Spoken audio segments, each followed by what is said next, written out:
Hello, everybody, and welcome into my latest live broadcast. It is Friday, the 4th of June, 2021. I'm your host, Kerry Holzman, and thank you guys so much for hanging out with me today. I have a lot of stuff to catch up with. It's been a very busy week, so we just have the opening monologue here to catch you up with the current status of things, what's been going on. Because I haven't broadcasted since last Friday, I was surprised when I turned the computer on today to find that the NZXT cam software needed an update. The OBS software released a major update.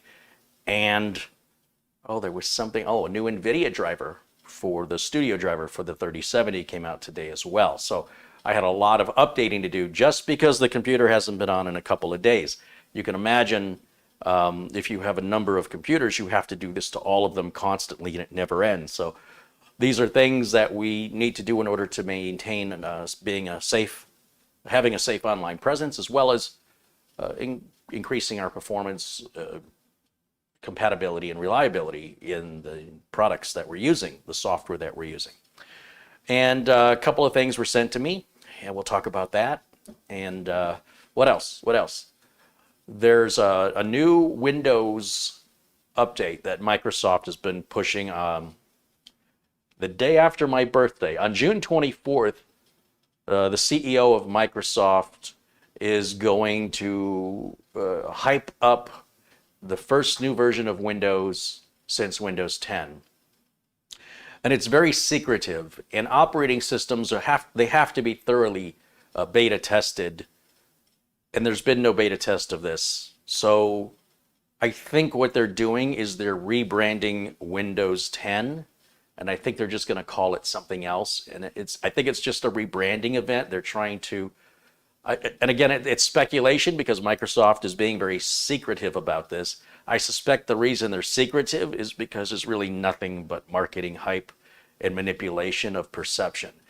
I hope I'm wrong. I hope it's actually something exciting.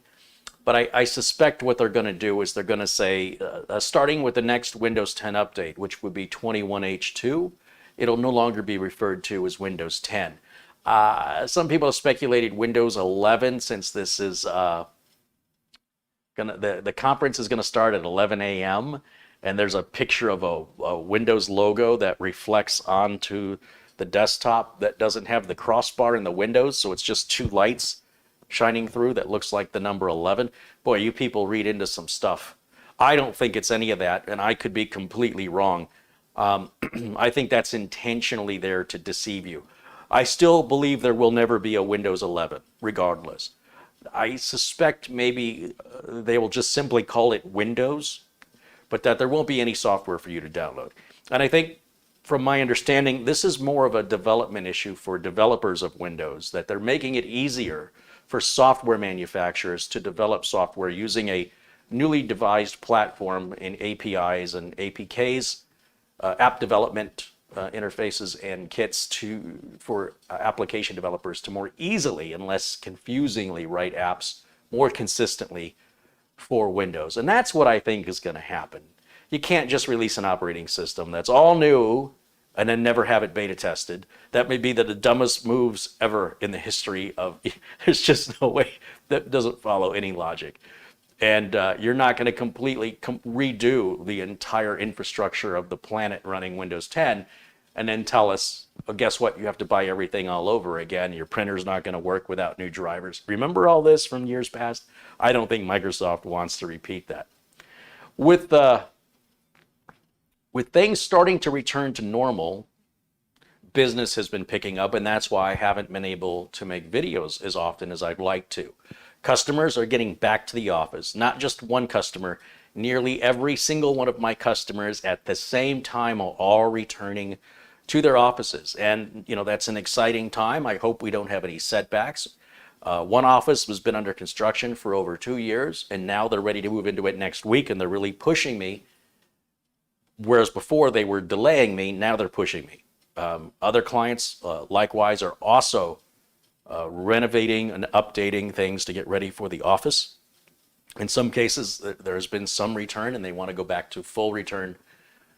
Every single one of my clients wants to go back to full return ASAP, so within reason. As a result, I've had a number of new computers to fix, or not fix rather, but to create and deliver.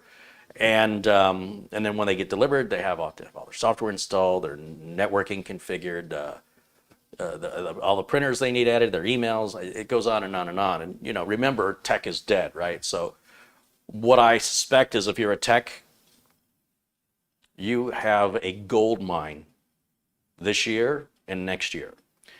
And unless we have an unexpected setback returning us, away from going back into the office, as long as that doesn't happen, if you cannot make ends meet as a self-employed tech this year, you need to get out of the business. Because in my opinion, you should be able to get as much work as you want. Seriously, the only limitation should be how much you're willing to take on. From everything I'm seeing, this is not a local event. This appears to be an event that's nationwide, where universally people are starting to go back to the office. Things are starting to return to normal. Now, again, I can't predict if they're going to retract that back a little bit if there's another unexpected outbreak. However, if that does not happen, I am telling you for a fact, this will be a gold mine year to be a computer technician. If it's not for you, if you're not having a good year this year, you're in the wrong line of work. That all those people that think tech is dead, let's just give a moment of thanks that all of this work is for us now, and we don't have to compete against them. I am very optimistic, strictly because I haven't been this busy since the pandemic began. It's been over a year, and I've been okay with it. So I wasn't prepared when everybody started calling me at the same time. I understand when an office wants to go back to the office. I kind of thought it would kind of trickle in as people started to feel more comfortable. What I did not expect is for everybody to want to do it at the same time. Never saw that coming, because there was never like an official sort of let's all get back to work now from the government. That never happened. But everybody seems to be coming to the same conclusion at approximately the same time. Like within 6 weeks, every single one of my customers has reached out with basically the exact same thing. Now, there's a combination of storm here, because some of my clients are tax people, and people who do taxes and accounting they get really, really busy between the first of the year, which is when you start filing for your previous year's taxes, and then the tax deadline, which is this year it was, I think, April 17th, if I recall correctly. And so those tax people generally, they don't upgrade their office or do any new computer installations. They're not hiring generally anybody new, because that's when they're at their busiest. The tax folks, they start getting busy on January 1st. They're like, okay, day one of the event, of this 3-month process. And it gets busier and busier and busier as they approach April 17th. And then, April 17th, it's usually a very late night. April 16th to get everything filed before the deadline. And then April 17th hits, or April 18th, whatever it is, and then that's it. It's over. Now anybody who files their taxes files late. Well, there's no reason to hurry up and file late. You can file late anytime you want.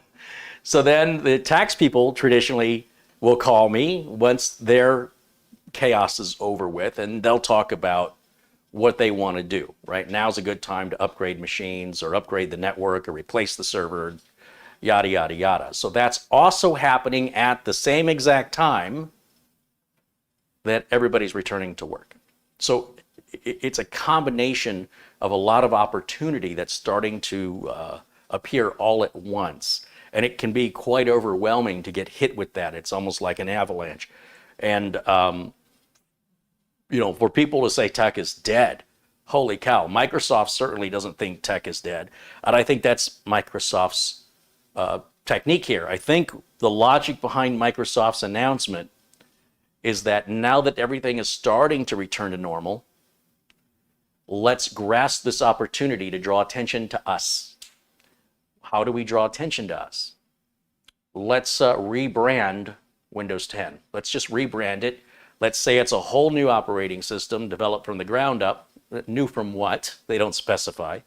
And, let's just take advantage of this opportunity where people are excited and hopeful to exploit that to match that Microsoft will add to their hope of excitement of things to come. I truly believe it is it's simply nothing more than a marketing technique, and we will see what it's going to be. Obviously, it's speculation and secretive, but I really don't know what their idea is, honestly. That's the only thing that makes sense to me. So we'll see. We'll find out if I'm prophesizing this correctly or not. My thanks to, let's see, Chevy in the chat room and Peter Lightcock. Hey, Peter just contributed. Thank you so much for your contributions. Peter Sprague contributes $5. Says, Carrie just got a new Office product key using your discount code. I kept getting not the genuine message, and now it's all cleared up, and you're the best. Right on, Peter. I appreciate that. And another contribution there from Chevy again. Peter Lightcock says, hello from Bonnie, Scotland. It's morning there, I guess. Welcome in, Peter. Good to see you, my friend. And thank you to John. Jack Wilson made a very generous contribution earlier today to help pay for some of these computers we're shipping off, including one to Jack here within a few weeks, I hope, if I can get caught up. I'll get real happy when I don't have to keep saying when I get caught up. And Thomas Packetstow contributes $20 and says hello. Hey, thank you so much, Thomas. Thomas bought 2 computers from me, and I appreciate that very much, and he's loving them. All right, let me just take a look here in the chat room and see what you guys are talking about. Let's see. Vern Mahoney says hello. There's Jim KJ3N. And just scrolling through the chat.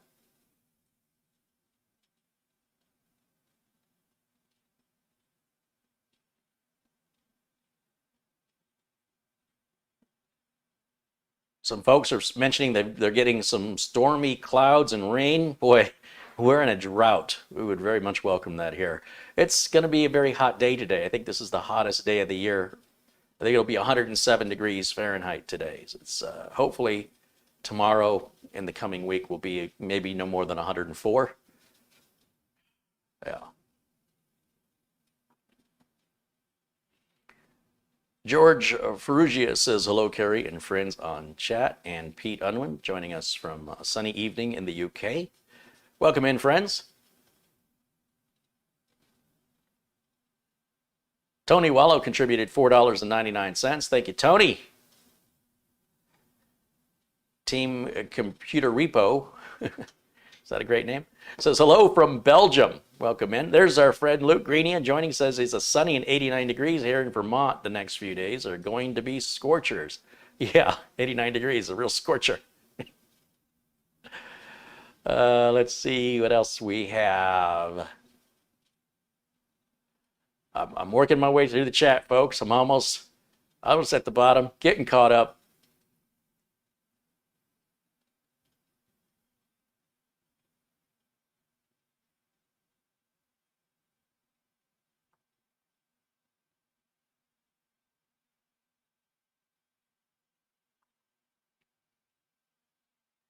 Let's see. Matt Power contributes $5. Thank you, Matt. Thank you, my friends in blue, for taking care of the attention seekers. I appreciate that very much. I hope they enjoyed their 2 seconds of attention. Totally worth it for them. Robert Fontaine contributes $5 Canadian. He says, hey, Uncle Kerry, what's your opinion on compressing files? I don't have an opinion on compressing files. There are reasons to compress files. And if you don't have any reasons to do it, I can't imagine why you would do it. So if it's necessary, then you do it. And if it's not necessary, then you don't. What else do we have here? Peter Lightcock says the time in Scotland is 11:12 in the evening. Oh, it's the evening. It's not the morning. Well, thank you for that, Peter. I don't know. What do I know? Not much. Let's see. Kobus is saying hello from South Africa.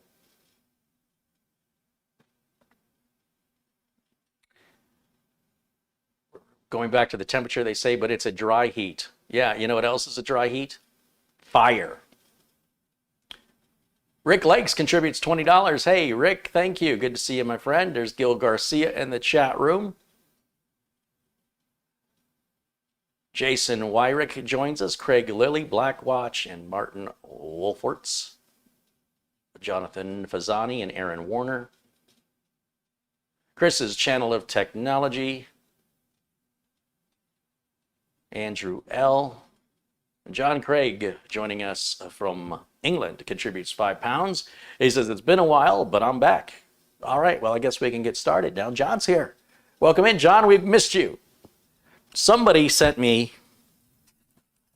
I get this package in the mail. What is this? It doesn't say who it's from. There's no explanation.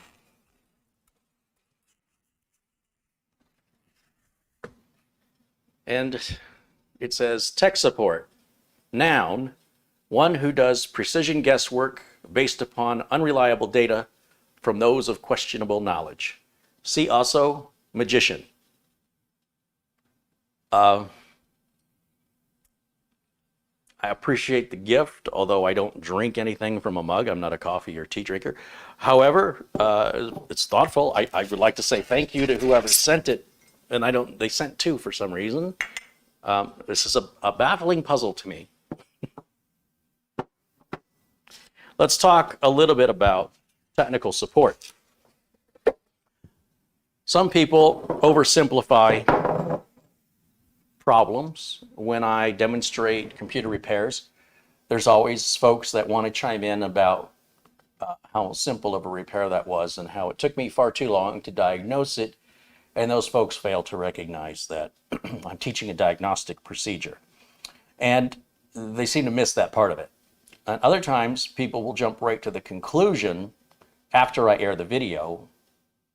And I don't know why people do that. I guess they're desperate for you to acknowledge how smart they are. Like, unless somebody confirms it for them, they're not sure themselves. I'm not quite sure what the psychology of this is.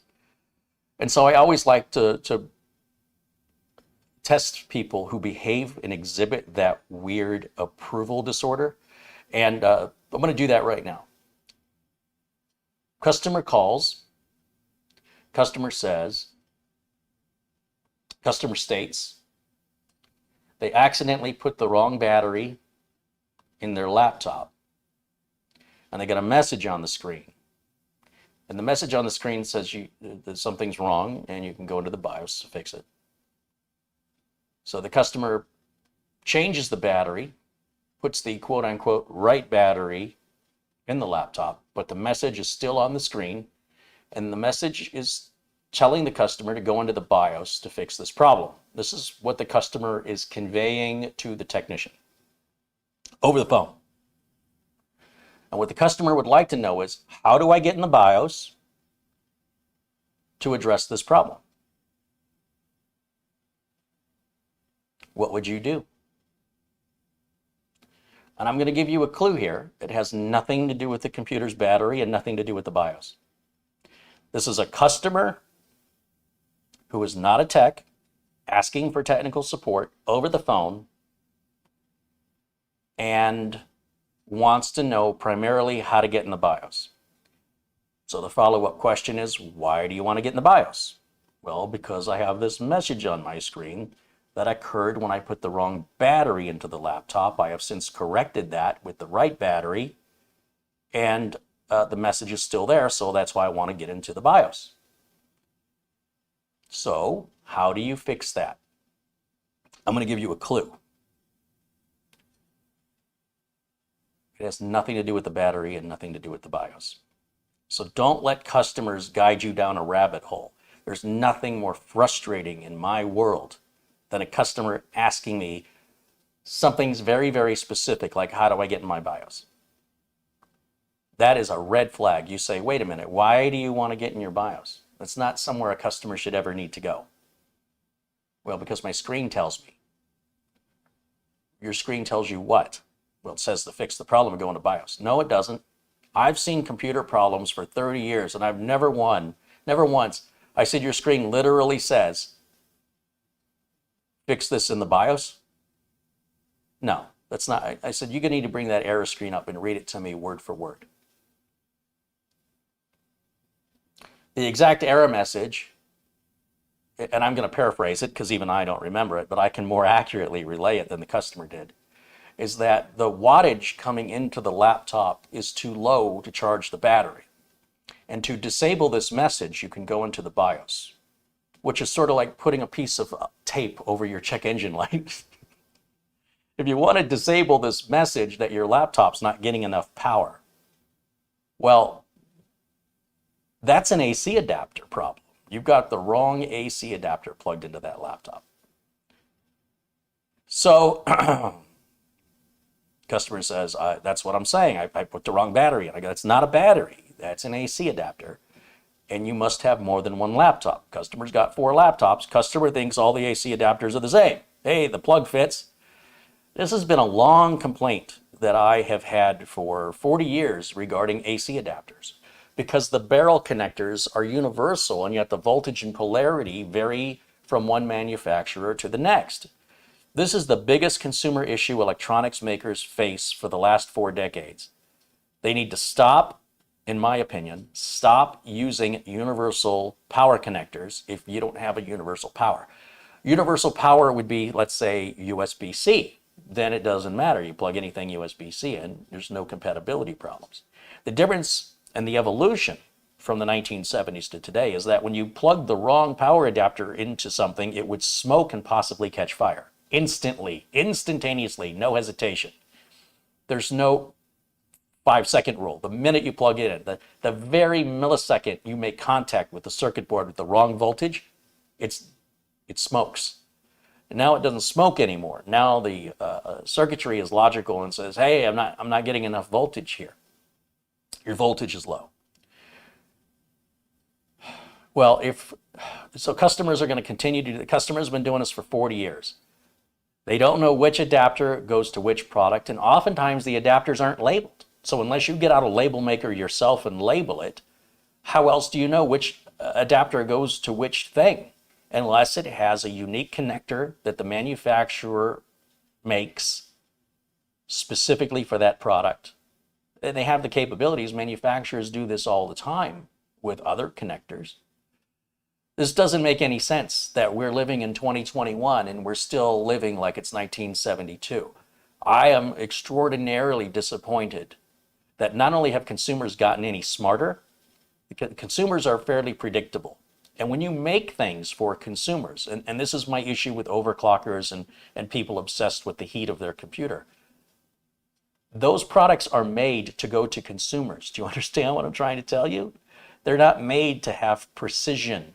They're made so that consumers can beat on them and mistreat them and abuse them, and they still function. They're not sensitive to temperature in the way that people online would have you believe. And in the meantime, we continue with something as simple as a wrong AC adapter being referred to as a battery and being plugged into the wrong device. So, welcome to the world of being a technician, where you have to decipher what the customer is saying when things don't make any sense. And this tech support call starts with, I need you to help me get into my BIOS. That's the call that you think you're addressing, right? I'm going to return this customer's call. And the first thing I want to know is, why does this customer want to go on their BIOS? See, the customer's already figured out what they need to do. They've not afforded you the opportunity to diagnose it for them. They've misinterpreted what they read on the screen. They've misinterpreted the names of the parts. And they've already come to the conclusion they just need to know how to accomplish that. And time again, as a tech, you have to tell the customer that is not the solution to your problem. You have misinterpreted what you have read, and allow me to help you. This is, you're doing my job and you're not very good at it. So you've called me for help, and instead of telling me what you need, tell me what the problem is. And let me tell you, let me take it from there, right? I'll tell you what you need. And if I'm wrong, that's my problem. That's my issue. It's not issue. You are now handing or delegating the problem to me, not the solution. You're handing the problem. Once I take ownership of the problem, it's my responsibility to see it through. And I since it's my responsibility, I am going to decide what the progress is that needs to be made going forward, not you. I don't want you to call me and say, I need you to do this very specific thing. That would be a laborer, right? So if you have somebody who's a laborer and you say, I want you to do exactly what I tell you to do, and I'm going to pay you for it, that is a laborer. I am a consultant and a technician.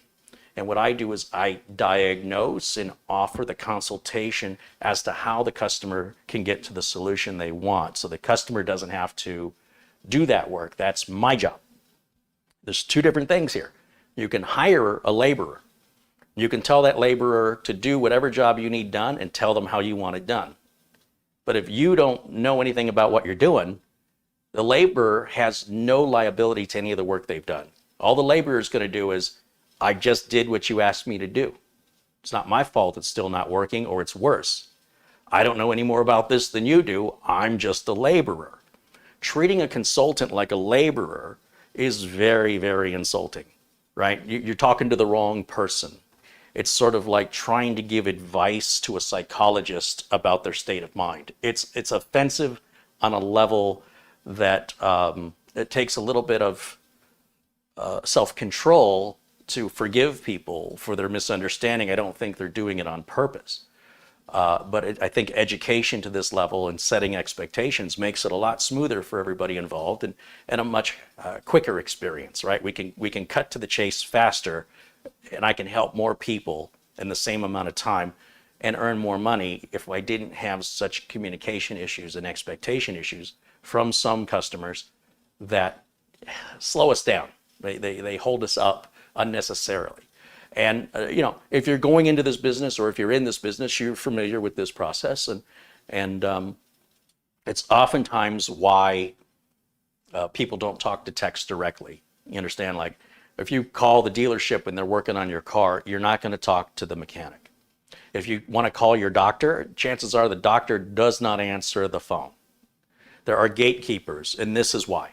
And it's those gatekeepers' jobs to figure out what the customer actually needs, so that the technician's time is optimized to be most efficient for that workday, rather than going around in circles trying to figure out how the wrong battery went into a laptop. Doesn't even seem possible. And this story is not meant to embarrass anybody or make anybody sound foolish. It's a real story. This really happens, and this isn't the only time. This is just the most recent time. And this is a regular part of the job. It's nothing unusual about it. And it's not the same customer that does it over and over and over. Usually, once you educate the customer, if you do it well, you won't offend them, and things go smoother from that point forward. But then you'll have another customer, and the wheel just keeps going around in circles. So that was an interesting one, and that one took far longer to resolve than it should have because of the miscommunication and wrong expectations, quite frankly.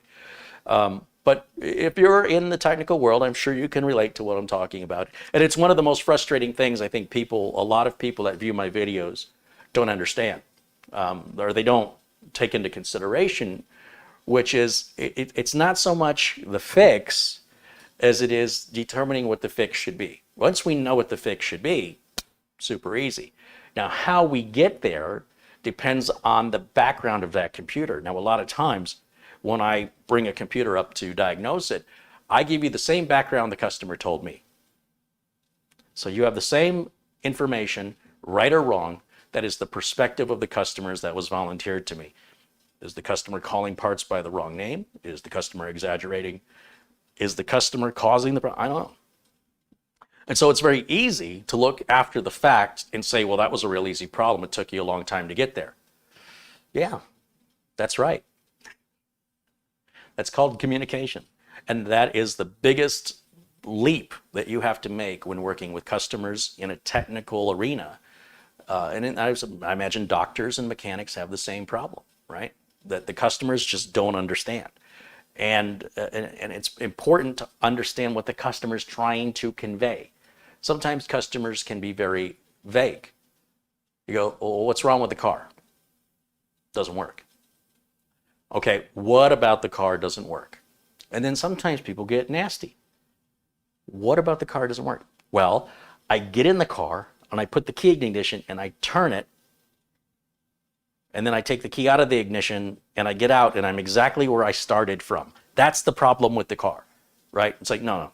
Okay, that's not helpful. I need to know when you put the key in it, does it click? Do the lights come on? Tell me what's happening. Does the engine turn over and it doesn't start? The engine doesn't turn over? Does it sound weird? Give me the information. And a lot of times people they want to throw the keys at you and go, just fix it. That's fine. If you're a rich person and you want to pay all that extra money for somebody because you refuse to communicate with them, they're happy to charge you. No problem. We will go over it and try and figure out what the heck you're talking about. And, however long that takes, once we figured that out, we can start working on it. And we'll bill you for every hour. No problem. Piece of cake. I mean, if that's what you want to do, I just don't know many rich people that are happy to pay a bill that's 2 or 3 times more than it could be if they were just more cooperative. But some people have a lot of money. So that always shocks me when people do that. And again, it's just there to prepare you. If you're in this line of work, I promise you will deal with this a lot. And hopefully you'll come up with a better system than I have. All right. Now, let's see what else we have in the chat.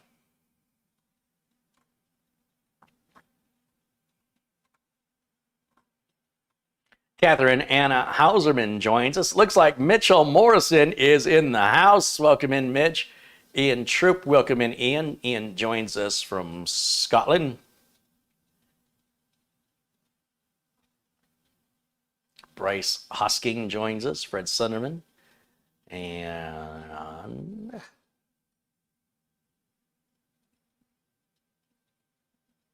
Dennis Paulson saying hello.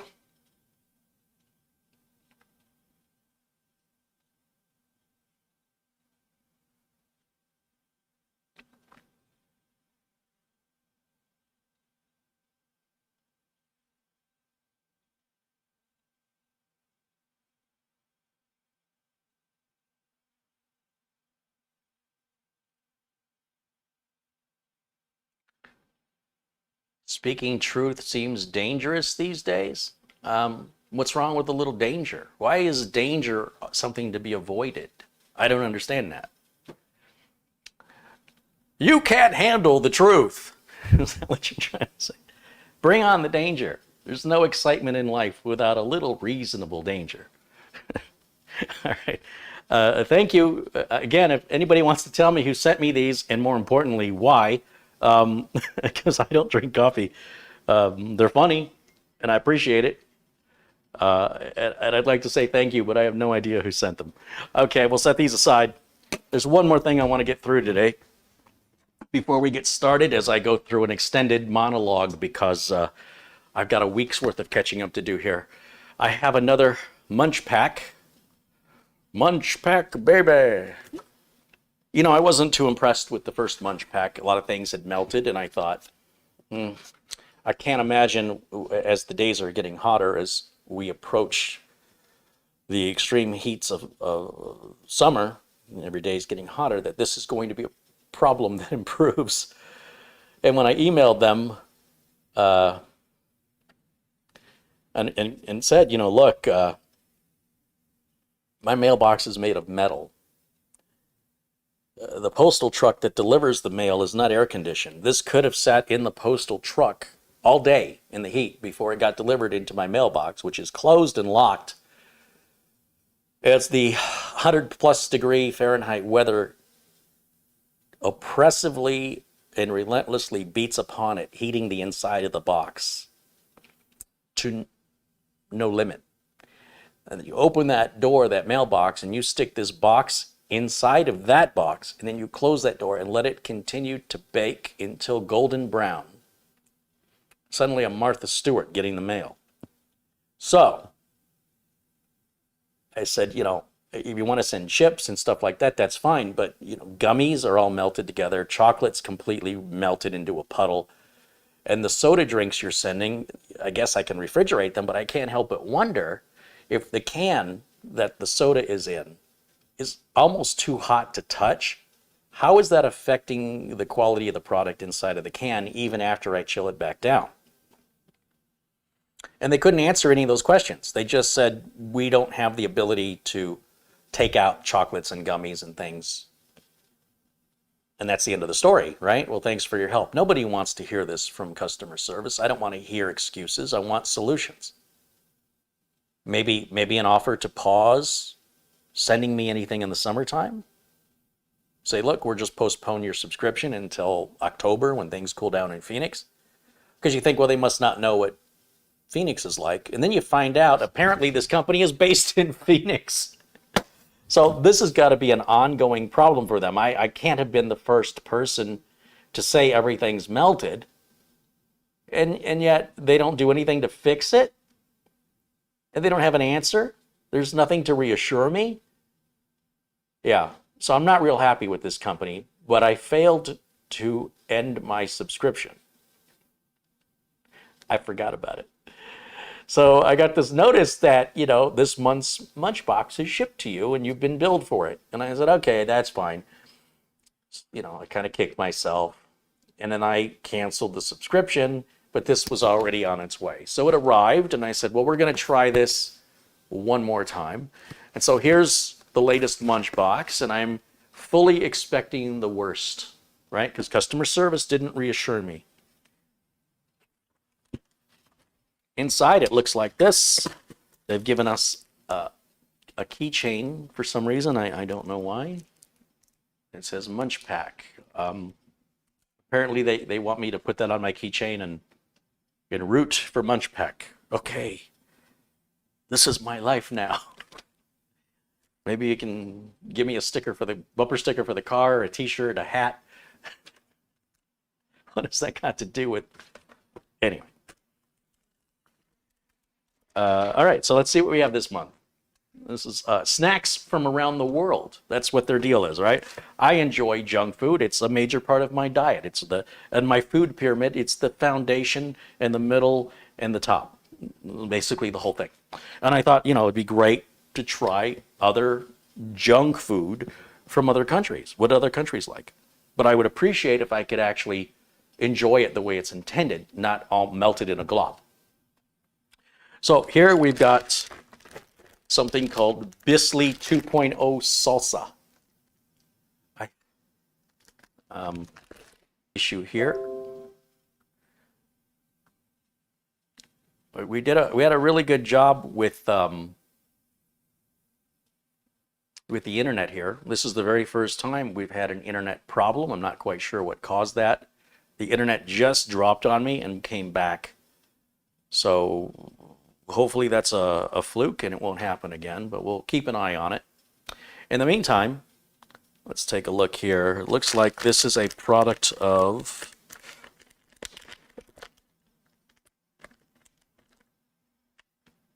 Israel. This comes from Israel. And it's called Bisley 2.0 salsa flavored corn snack.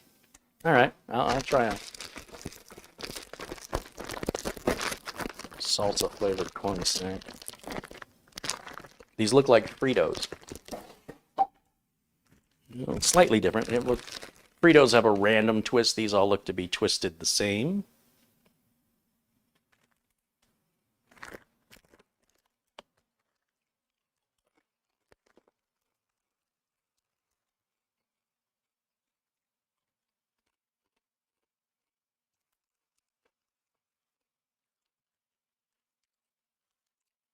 They taste like a salsa flavored Frito. All right. It's crunchy.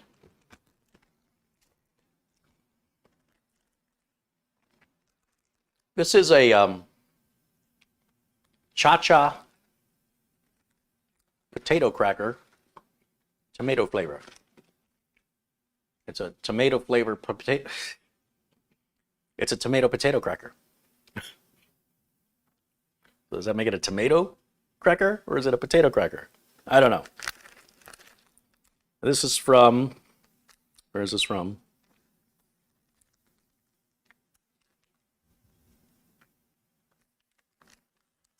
Oh, it's from China. Wonder how much lead is in this. Let's take a look. Let me enjoy my tomato potato cracker.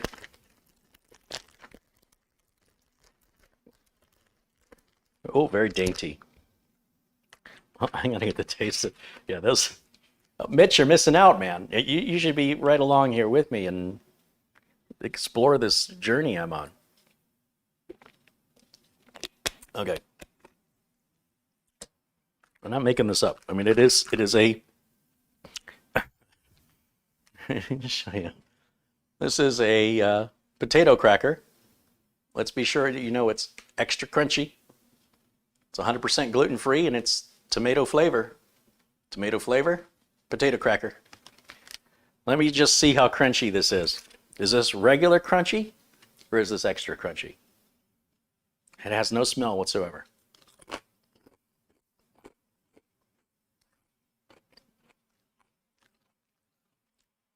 It hasn't chipped a tooth,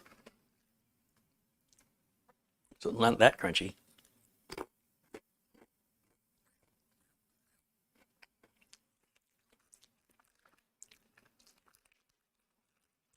This tastes like something from China.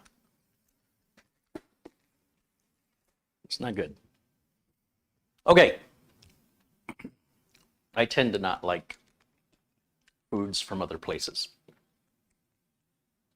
You can give me a hamburger and a hot dog, which is technically from Germany. But let's not talk about that. We've adopted that as patriotism in America. Don't bother me with the details. All right. There's a drink in here that is not refrigerated, and I don't know what it is. Let's see if there's any English on here. This is a gabunami. So apparently it's a mushroom. It's got a picture of vanilla ice cream.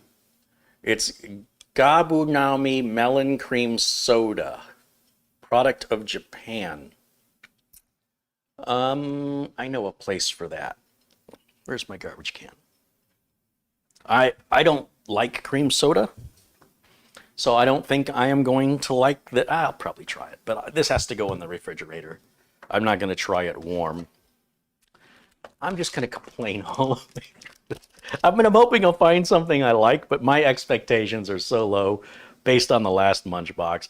Everything so far is just awful. So, but you know, that's the point of it, is to try and experience new things. And I just hope that I'll like something. This is Bigfoot cheese snack. All right, well, there's nothing I enjoy eating more than feet. Yeah, I appreciate when my snacks are in the shape of feet. It just makes it more appealing to want to eat that. Sometimes when if the dog is laying next to me, if he's got his foot next to my face, one of his paws, they often smell like Fritos or popcorn. You ever smell a dog's feet before? If you live with a dog long enough, it's bound to happen. At no point do I ever want to bite into their feet, but they don't smell bad. It doesn't make me want to eat it. What do I know? All right, let's take a closer look at what we've got here. This is the Bigfoot. Yeah, where's this from?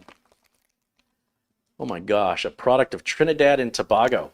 That's cool. All right. All right, we got a little Caribbean thing going on here. All right, let's put a little Bob Marley on. Look at those crystal blue Caribbean Sea, you know, the waves coming in. Kick back with a beautiful weather, not too hot, not too cold. Everybody's in a good mood. Oh, I'm feeling this now. The whole atmosphere for Bigfoot. Yeah, that fixes, it finalizes that image of the Caribbean.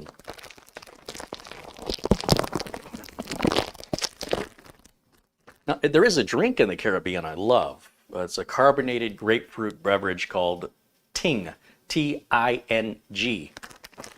It's amazing. It's good stuff. Okay, inside is a bag of Bigfoot. So would these be big feet? I'm not sure what this is. It's surprisingly unbroken. Scratch my back.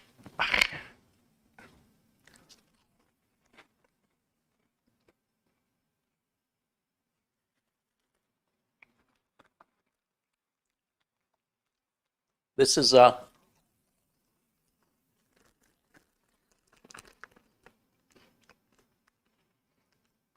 similar to a Cheeto, but the Cheetle, the powder on the outside, it's a little different. It's got a very mild salsa quality to it.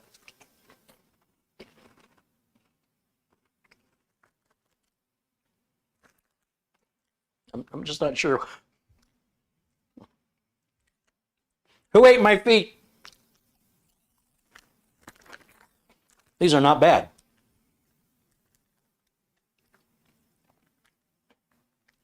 They're definitely different. Okay, one item so far is acceptable.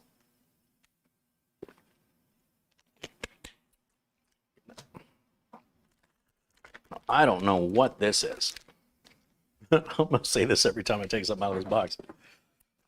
This looks like, there's a picture of a croissant. Did they just send me a croissant?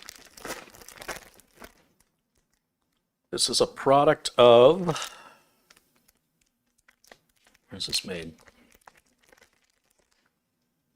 Keep in a dry, cool place. Oh yeah, like a mailbox on a hot Phoenix sunny June. It's a GB croissant with caramel filling. Holy cow, that just sounds like the best health food you could possibly eat. Where's it from? It's got to say on here somewhere.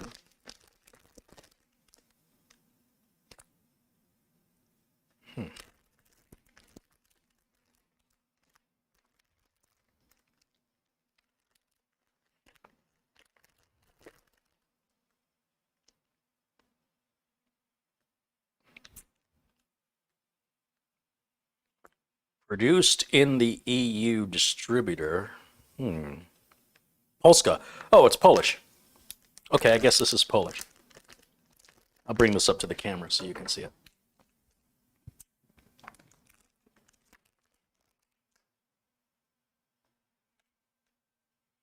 Dennis Paulson says that's going to be a gooey mess.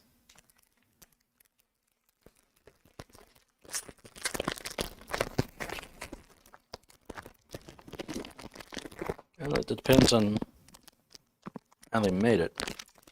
In the bag, it does look like a croissant in there, surprisingly. Seriously. What? What? Is this like an apple pie? It's like a Polish version of an American apple pie. We'll take a croissant and stick caramel in it. It looks like there's kind of a seam running through there.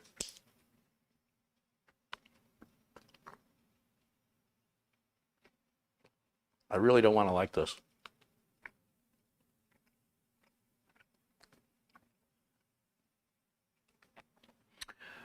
I was afraid there's going to be too much caramel, but it's just a hint so far. Maybe as I work my way towards the middle. It just squirted in my mouth. All right.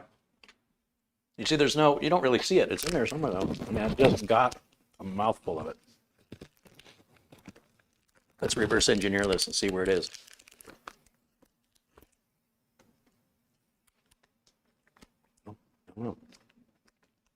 I don't know. By the way, if you keep seeing me eat it, you don't have to wonder if I like it.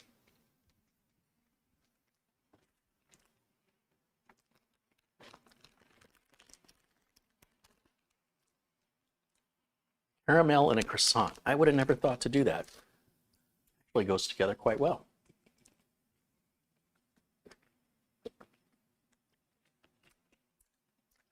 Doesn't go good with Gatorade, by the way. Not a good combo. Okay. I like the name of this next product. This is Chicky. Oh, good, it's caramel. That's wonderful. Apparently, the people at Munchpak enjoy putting Caramel. I have crumbs all over me. Sorry, squirrel.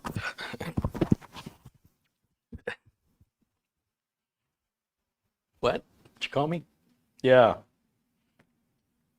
All right. Chicky caramel. Where's this from?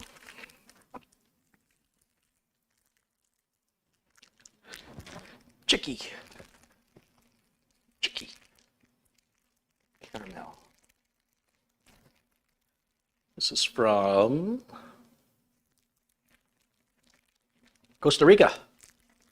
Costa Rica. All right. In the package, there are 4 cookies. Oh, wait a minute. That's half a cookie. What? Oh, that's the whole cookie. These aren't sandwich cookies. These are just cookies. For some reason, they packaged it like that, so it looks like there's 1 cookie and half a cookie, but it looks just like these are supposed to be, well, they won't separate. This might make good thermal compound. Damn it, Mitch.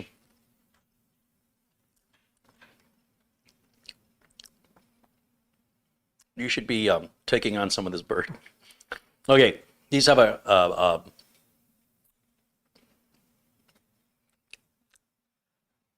shortbread or buttery cookie or biscuit with a hint of coconut and the caramel.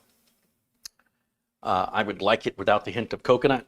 I would probably like it without the caramel, but then it would just be a butter cookie or a shortbread cookie.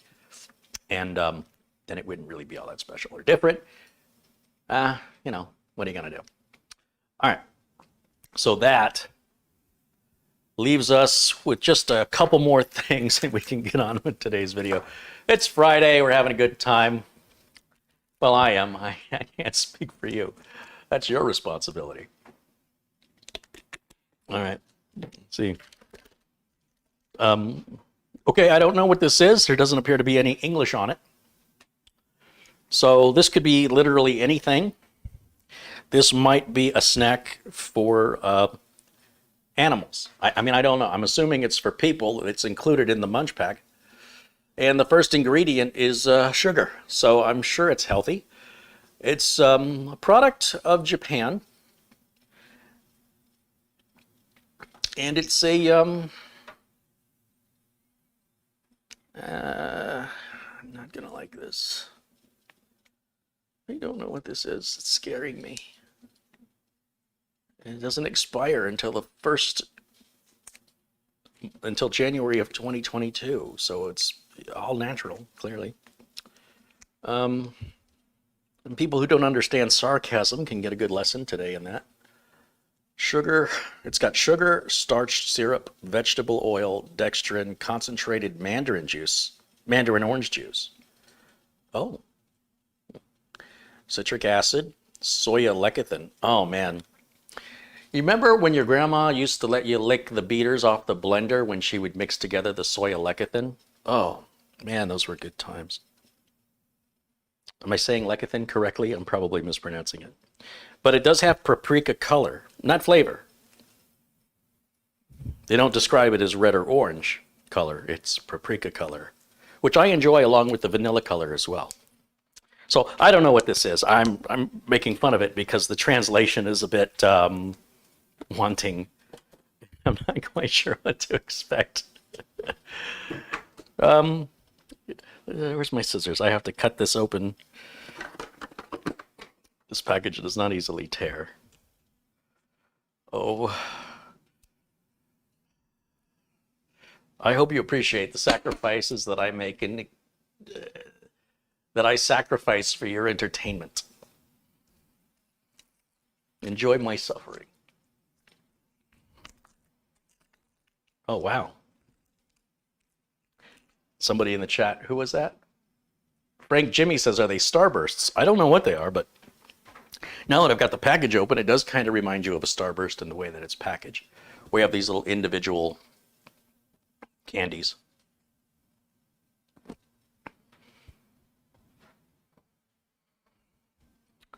Okay.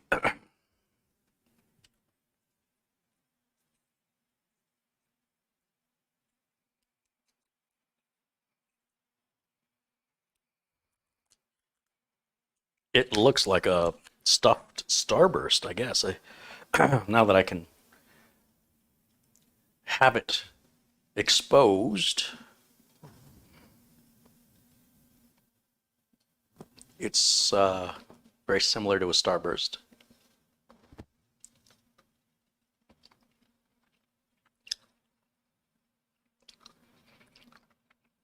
Okay. That one's getting spit out. It tastes like 10-day-old mandarin oranges. I enjoy the flavor of a well-aged mandarin orange. You know, it's got that nice stale flavoring to it, which is an acquired taste, admittedly. Not good. Okay. Oh, there's just not enough for me to drink to get that out of my mouth. Now this one intrigues me. Let me bring it over to the camera. This is called Millions, and it looks like it's similar to the candy we call Nerds. It seems appropriate. But they're all the same color. So these are racist nerds. But they call them Millions. I don't think there's a million in here. And they maybe nothing at all like Nerds, but that's the closest way I could describe what this is. What this appears to be. This is a product from where? It's good until December. That's nice to know. It's bubblegum flavor. It's the Tiny Tasty Chewy Sweets. Not winning me over with that. Bubblegum flavored chewy sweets. Ingredients. First ingredient, sugar. Then it's got glucose syrup, coconut oil, starch, cocoa butter. There's citric acid, malic acid, maltodextrin. Flavoring, thickeners, thickening gum, cellulose gum, gum in an emulsifier. Yeah. Just like you could make it home. Product of the UK.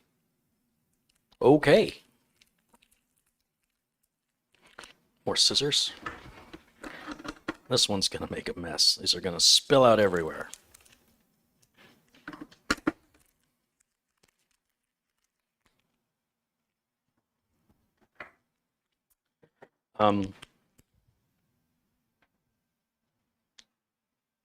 Yeah.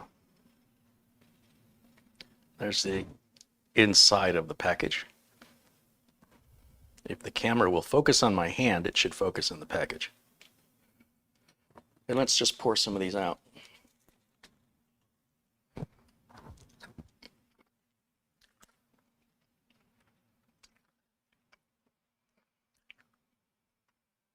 Wow. You know, it's been a long time since I've seen a bubblegum machine. You know, those machines you put a dime or a nickel in, and the bubble gum has been sitting in that machine for like 14, 15 years. And you crank the handle and a little spills out in your hand, you put it in your mouth, and you sort of rehydrate it with the saliva in your mouth. You really have to work to get that sucker to break down. Well, it's nice that you can get that waxy, fake flavoring, reminiscent nostalgia so conveniently in a little package where it's already been aged for you. It definitely reminds me of bubblegum out of an old bubblegum machine. I think if I was 6, I would love this. I don't think I can swallow it. It's like disintegrating in my mouth and getting stuck between my teeth. Very strange. Yeah, that is Millions. Okay. I don't know how I'm gonna get that out from between my teeth. Might be with me all day.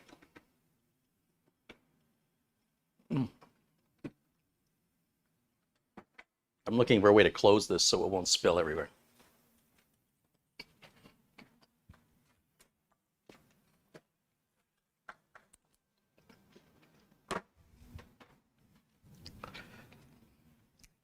Nothing a good old-fashioned clothespin can't fix. 3 items remain.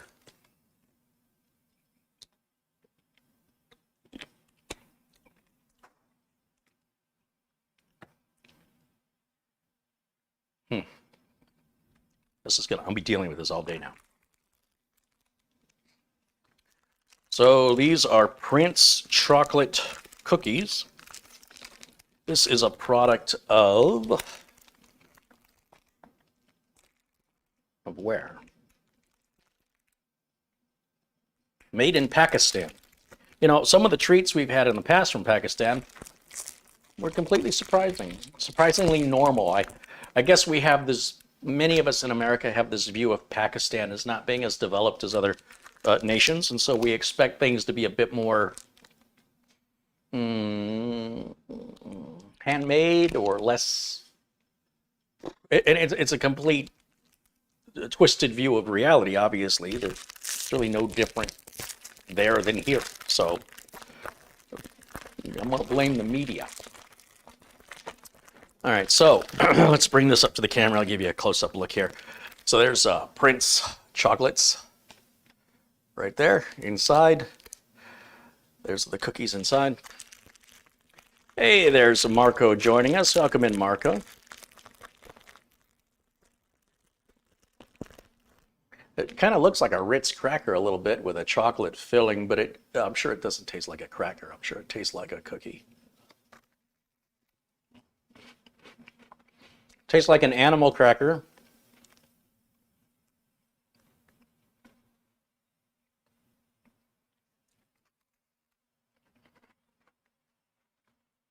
The chocolate's quite mild. I appreciate that.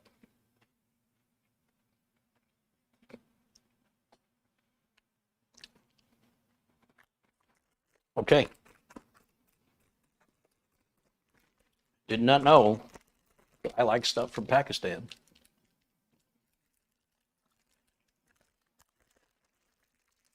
I'm sure there's a racist joke in there somewhere about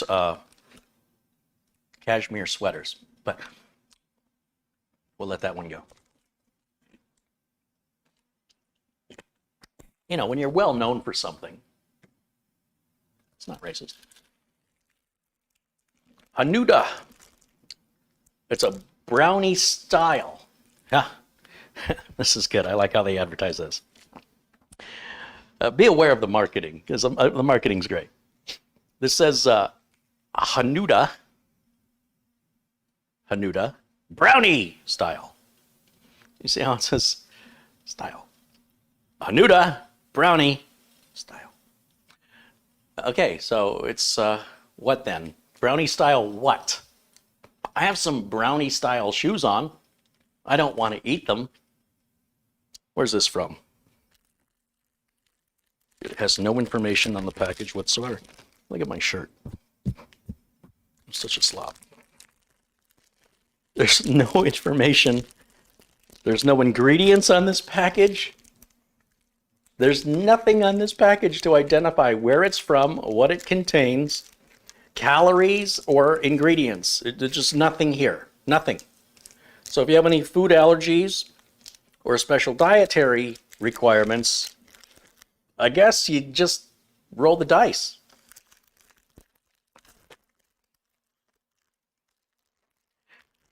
How many calories did you have today? Well, this package doesn't list any, so I guess there's none in here.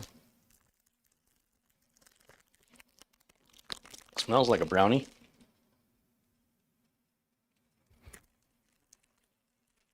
Everybody says Germany. Hanuda German snack. Where are you guys getting that from? You Googling it? Whoa, it's broken. It kind of looks like a waffle cookie sandwiched in what may be a brownie filling. And it's sort of sandwiched with pressure, so it kind of forms the look of a brownie.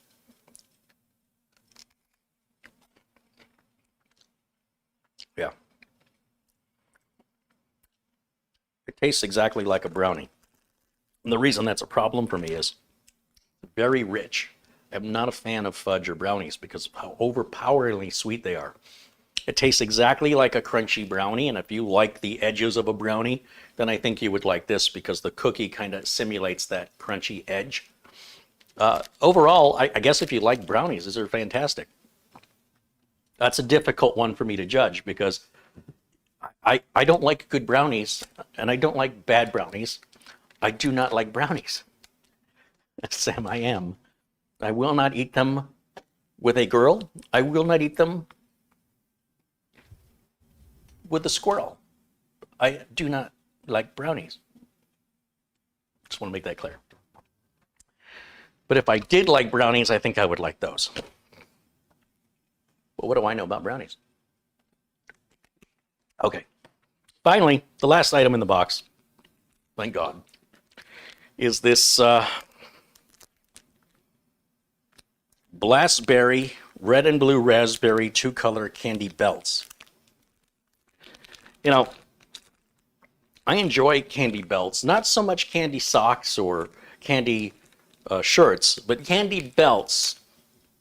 I really think that's where the middle flavor is there. And these appear to be the same as last month, where they had these ribboned gummies that were sour. That reminds me of Trolley or Trolley. I'm not sure how that's pronounced.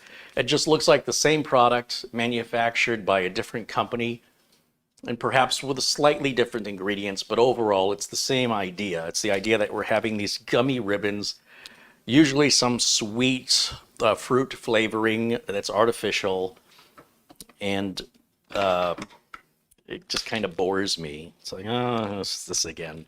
It's a different name, perhaps again a slightly different recipe, but ultimately you put them side by side and they're very difficult to tell apart in my opinion. This is a product of the Netherlands. It's from a company called Dorval, and I'll bring the package up here and show it to you. Every time I hold it upside down. The reason I'm holding these upside down is if you look at it from my perspective, it's upside down. So when I turn it to be right side up, it appears upside down. That's just the way they do in the packaging. Anyway, there's the inside. You know, these just look like anything else you get like these. Apparently they're just the same worldwide. It's sour. It's extraordinarily sweet. It's really,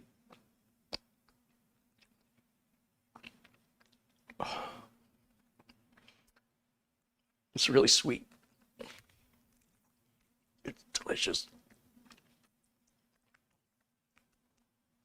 Oh, God. Oh. Does it get hot in here? Oh, that's a lot of sugar. Oh my gosh. Miller.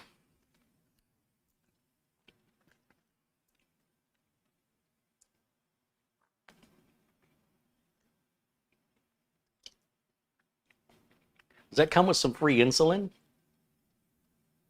I think my A1C went up 2 points on that. Holy cow. Wow. That is overpowering. Whew. I'm not eating that. No, thank you. Okay. Well, one thing's for sure. I'm glad I have canceled my Munch Pack subscription, because I can go on Amazon, and Amazon sells snack foods from all over the world. And if you want to find snack foods, you just go to Amazon and type in something like a favorite snack food you enjoy, and then look at what Amazon recommends or what other people have purchased below that product page, and just kind of scroll through. They'll give you like 15 or 20 others, and they may find, you might find that they have associated a snack from outside of your country that other people who enjoyed a particular snack also bought. So for me, for example, I really like the Walker's brand smoky bacon crisps or potato chips from London. They're delicious. If they sold here in America, I think they would do quite well. I don't know why they don't sell them here. The other thing I really enjoyed, and I found it through the Munch Pack, was the nacho flavored Cheetos that are sold in Mexico that taste nothing at all like nacho. They taste like jalapeno without any heat whatsoever. They just have a very strong jalapeno flavor, and it's quite nice, and no heat at all. Why they're called nacho, I don't understand, because it doesn't seem to have a cheesy flavor. It's really a jalapeno flavor. But they're a jalapeno flavored cheese curl, which is, I guess, how they're, or a cheese crunchy, which is how they're getting to the nacho conclusion. And I enjoy those, but they're hard to get. I order them from Amazon. They take about 5 weeks to arrive. And then when they arrive, I've got like 4 little packages, which is fine. Keeps me from overeating, I suppose. And then there's other snacks that you've seen me purchase rather, and try here. And the original time I did that, that was all just from Amazon, and that all shipped from all different countries.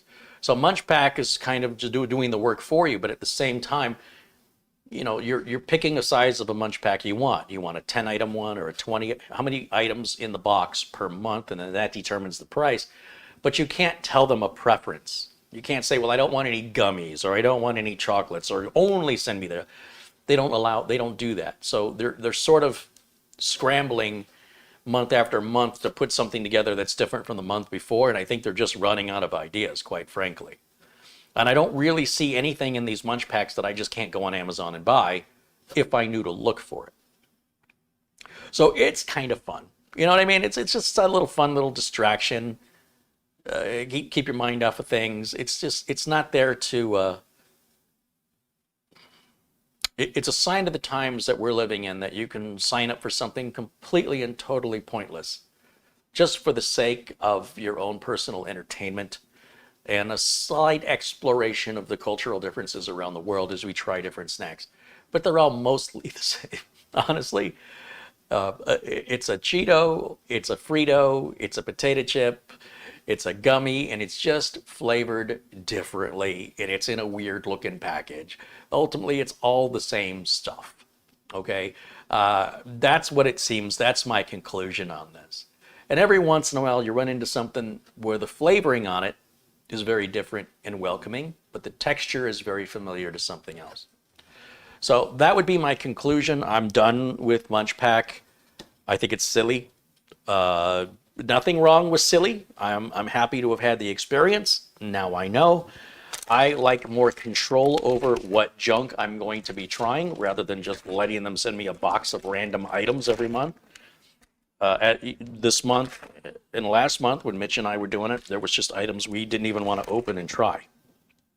So if I was making the purchasing decision based on the description, I would not have put it in my own cart on Amazon. And in the box, there's a Munch Pack catalog of items that you can order. But again, you could just simply order these same items on Amazon and cut out the Munch Pack middleman. I'm not quite sure how Munch Pack thinks this is going to work sustainability-wise, because this is not 1987 anymore. If they had this in 1987, it would have blew my mind.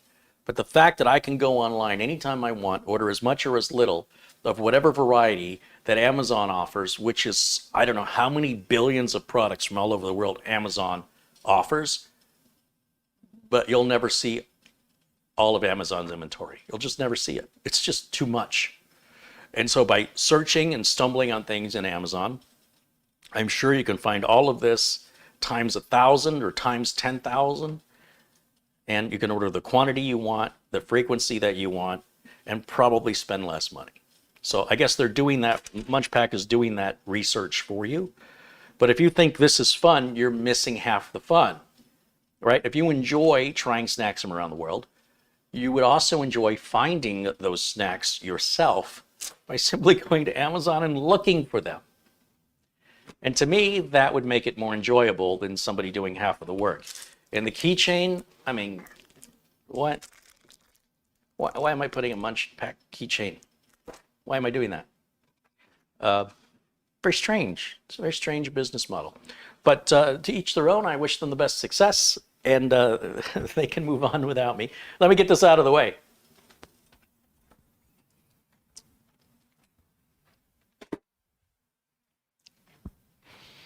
I, I should not have ended on that gummy ribbon thing. That's still lingering. And this, I don't even know. I don't know. If I saw this for sale on Amazon, I'd skip right by it. That would not be an item that I would add to the cart. I'll stick it in the refrigerator. I've got a real bad attitude on this one. I'm pretty sure I'm not going to like that.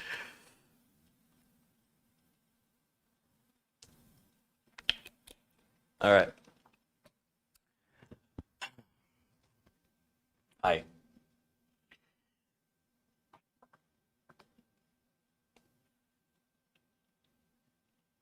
You want to build a computer? Is that actually what you came here for? Well, this computer I want to show you, or this computer case I want to show you, is so astonishingly bad. I think you will be shocked to your core when you learn it's $160. I think you will be amazed that people would buy this, that people would sell this, and I think it's going to send a very clear message to those of you who don't understand the whole RGB thing, that the whole RGB thing is a money grab.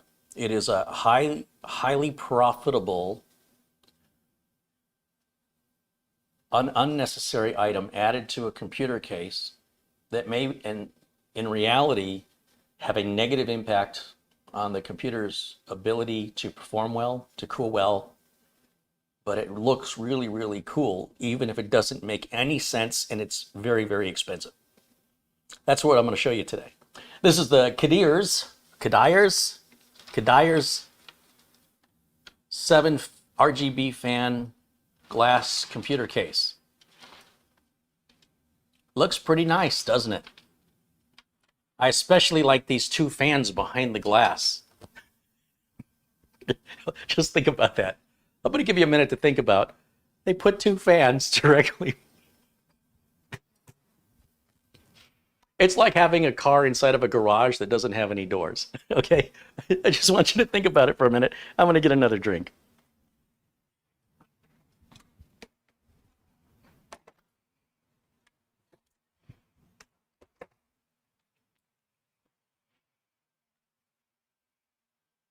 Did you think about that? Are you with me? Okay, we haven't even started yet, but you know what you're in for. You know what you're in for when you see they placed fans behind a piece of glass. This is $160. And one of the first two things you're going to see about it is, where's the air coming from? How can that fan be up against a piece of glass? Whether it's blowing air out or pulling air in, it's basically being blocked on one side with a piece of glass. That's, yeah. Okay. Well, look at these fans on the front. Aren't they attractive? Why is this funny to me? Well, have you seen it yet? Do you see anything protecting the fan blades from interference from fingers, pets? Can you slice a cucumber through there? There's no fan guard anywhere. There's no fan guards. I can touch these. They're completely exposed all the way around the case. So this is not a case for children or people with small animals unless you don't like them. But boy, doesn't it look good?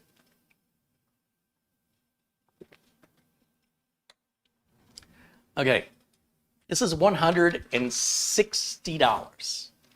$160. This case, I'm sure the tempered glass It has some expense to it.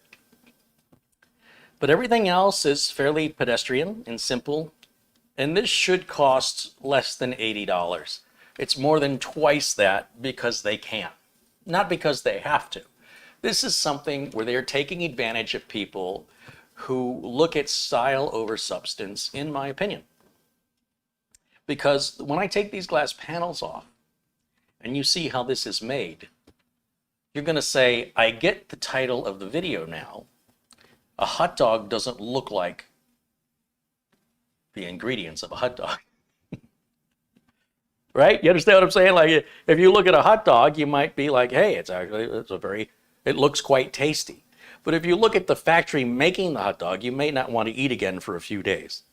Sometimes ignorance is bliss. And in this case, I feel sorry for anybody who pays $160 for this case, because to me, they could have got a much higher quality case that's safer and better built. In my experience, I could align you with a case for the same or less money that's more versatile, better airflow, makes more sense, and less dangerous. You know, we're not going to have any exposed fans. Now, it gets worse.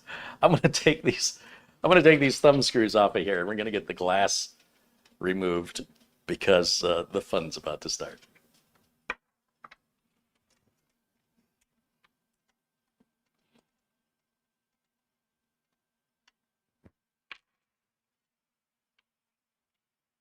Now, this is fantastic. This is fun never stops. I want to make sure you can see this glass as I remove it. So let's turn this towards the camera. Now, as I lift this glass, I want you to look at the area of the glass where the fans are. There's something very important there, namely the name and branding of the case. Can you see it?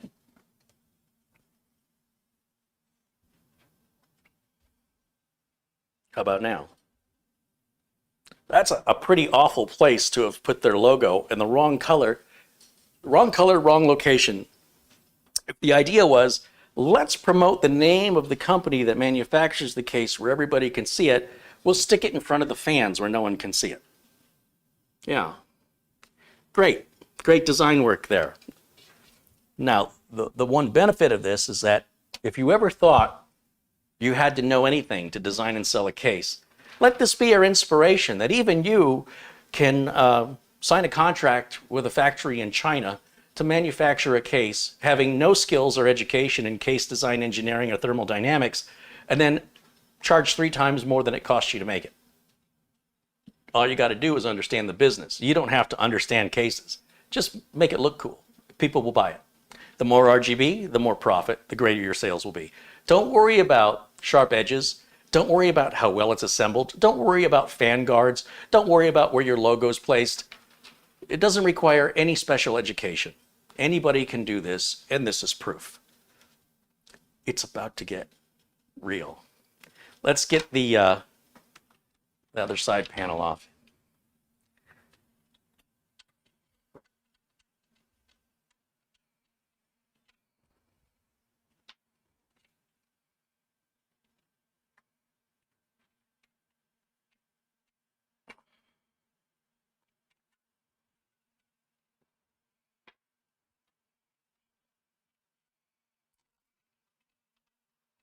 Let the fun begin. Let's get this other glass panel removed. I don't know why there's a glass panel on that side. I guess if you want to show people your cabling in the back of your motherboard. So let's talk about several of the design failures of this case. And I'm gonna point out probably not everything. I'm only going to point out what I've noticed so far. And to do so, I need to grab the handheld camera and bring it over here so you can see the devil's in the details. And at a distance, it's a fairly attractive case. It's different. You look at that and say, wow, it's very different. And there's a few things wrong with it.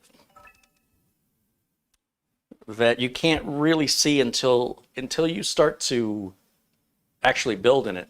That's when you realize, oh, there's some real problems with this.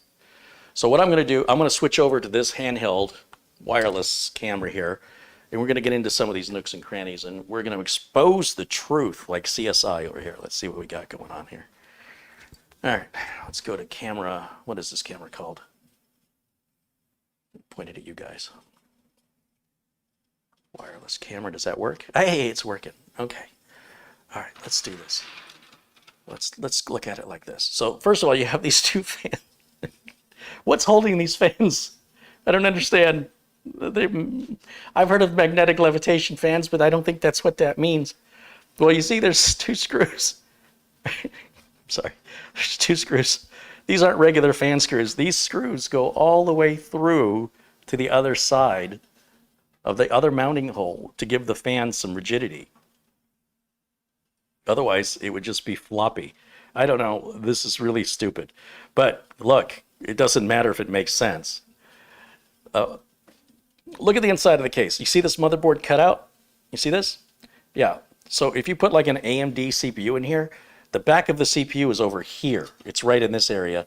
Like if you had to put a heatsink on to your motherboard with an AMD motherboard, this cutout is wrong. This cutout should go the other way. It should be rectangular in a horizontal way, not in a vertical way. This is in the wrong place. So make sure you put your heatsink on before you put your motherboard in, especially if it's an AMD build. Now the case, you can see how well built it is. Look at this. Watch this corner. Do you see that corner? Nothing is securing that. Oh, did they just forget one screw? Yeah, they forgot one screw 7 times. This is all over this case. There are areas where it's not secure. It's not riveted, it's not welded, it's not screwed down. And you think, well, maybe that's because it comes out. Well, no, because there's a rivet up here and you can't remove the rivet. It's riveted, but not riveted here. Why? How about right here? How about these 2 points? Let's see if I can get an angle on it. Right here. Let's come around this side. Maybe we'll just look at it this way. Here's the front. Is that supposed to do that? Okay. Okay, so then it must be, no, wait, there's rivets. There's a rivet there, right here where my finger is. There's a rivet over here. Okay. Okay, so it's kind of installed. Yeah. Look, we have one USB 2 and one USB 3. Why? I don't know why. I have no idea. Because each cable takes 2 USB ports. So where's the other 2 USB ports? This controls 2 USB 3.0s. Once you plug that in, it's only giving you 1. Where's the other one go? So they did the same thing with the USB 2 port. They're giving you half of what your motherboard that you paid good money for supplies you with. Well, congratulations. You have fans you don't need and USB ports you do need taken away. That's great. That's a wonderful design philosophy. Now, it's very inconsistent. Over here, we've got some screws, you see, or rivets. But over here, not so much. I don't understand what's happening right now. And if this is a power button, then what's this? Why is there a power button here? What's this then? Is one on and one off? I don't understand what's happening. This doesn't make any sense. Oh, it gets worse. I'm nowhere near finished. All right, this says that you can put, hold on, let me get rid of this camera for a second. I'm getting myself nauseous looking at it. Oh wait, that's not the camera, that's the case. Okay, here's the deal. Here's a real frightening thing. To me, it's frightening. Gotta put this away. The case, it says it's going to work with full-size ATX and micro ATX motherboards, right? So you can put a full-size board in there. Now you can tell that very easily by just looking at the back of the case. You can count the number of slots. So a mini ITX system will have 2 slots, a micro ATX will have 4, and a full ATX will have 7. That's pretty traditional. Somebody's asking me if maybe one of these buttons controls the RGB lighting. That's quite possible, but it looks exactly the same as the power button. I don't mind if one button does one thing and one button does something else, but they're not labeled and they're the exact same button. They're exactly the same. Nothing indicates one is for RGB and one is for power. I guess you just push them and find out. This is really stupid. And where a lot of manufacturers are going to one audio output that combines your microphone and speaker, they've gone old school with a separate output and input for your audio. None of this makes any sense. Okay, so we've established it's not well constructed. It's flimsy. It's missing screws or rivets. It has fans that don't seem to have any purpose. They steal 2 USB ports from you.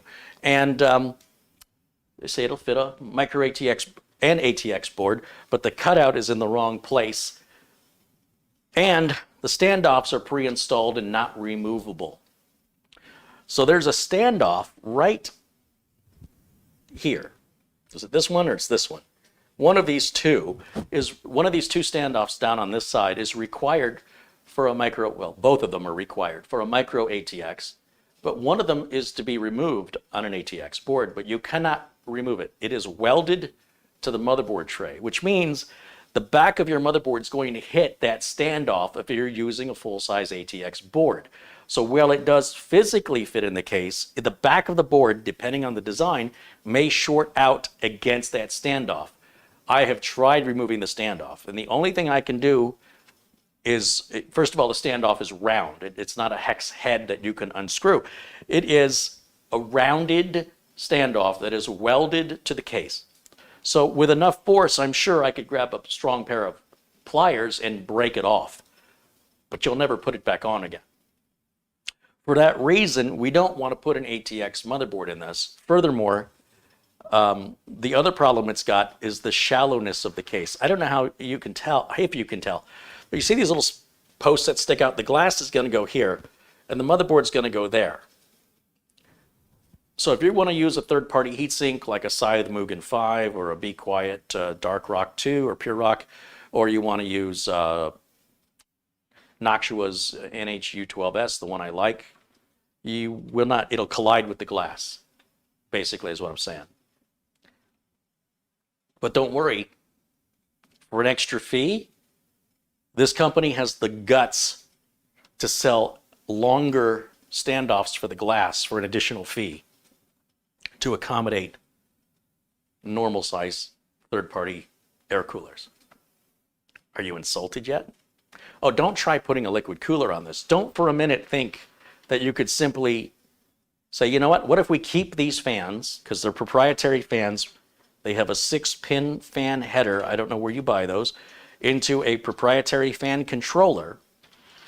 But you might think to yourself, well, maybe we could solve this by putting a liquid cooler behind it. Like, what if we keep these fans so we keep the look of the case, but instead of having them blow into this abyss, what if we put the liquid cooler radiator behind them, right? Like a 240 radiator should fit. It does not fit. The case is a little too narrow for the width of the 240 millimeter radiators I have tried to fit. So it will not work.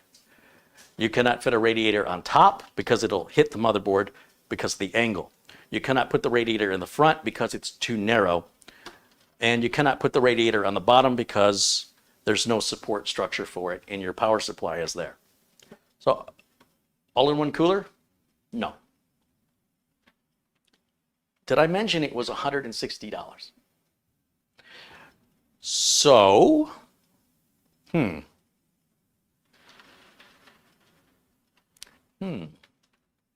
this is quite interesting. Let's take a look at the Amazon page. Let's see what the reviews are. How do people like this case? Let's take a look.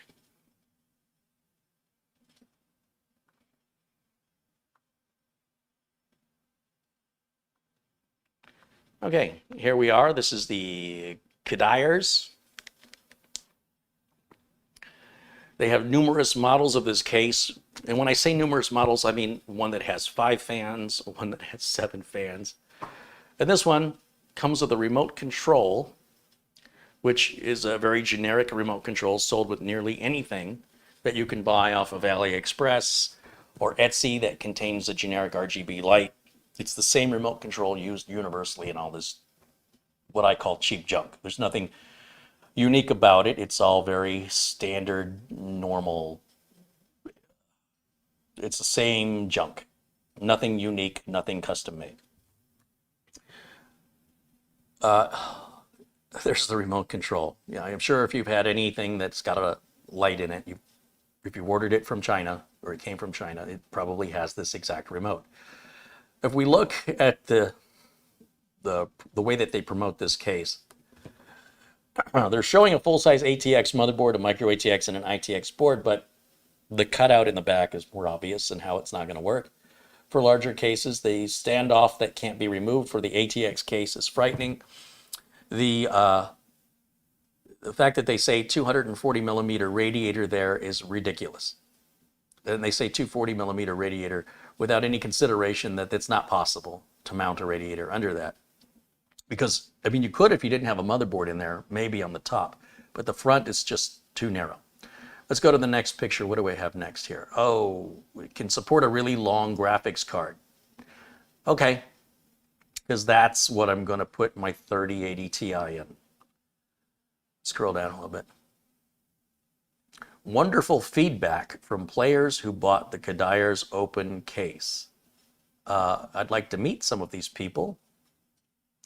This person somehow put they put a Corsair cooler on there. So it can be done, I guess, if there's a different liquid cooler on that one. Somebody did something to the top of that case too. Oh, the cooler's on the top. Oh, yeah, that's, wow. In all cases, it looks like the cooler was placed on the top of the case. Because, you know, when you want to mount something to your computer case, you should mount it to the outside. I thought the parts were supposed to go in the case. I've been doing it wrong this whole time.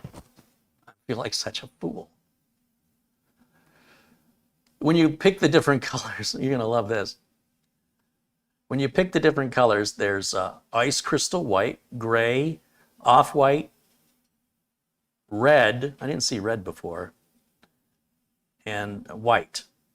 So do you want white, gray, or ice crystal white? I think those are all exactly the same. I don't think the picture changes. You see, when I go in that picture on the left isn't changing until we get to the, is that one? Oh, look, the shade of white is a little different. Well, that's very important to me. I got to have the right shade of white or I'm going to return it. Now that one actually looks far more pleasant. Black and red is a nice combination. I wish I would have seen that. So apparently they have two colors, black and red or white.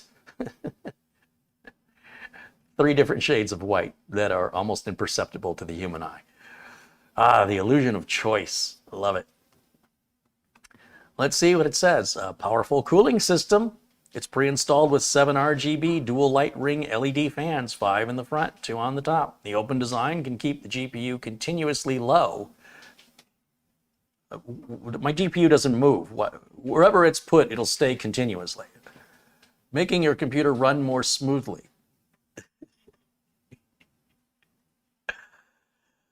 Wow. Somebody's reaching.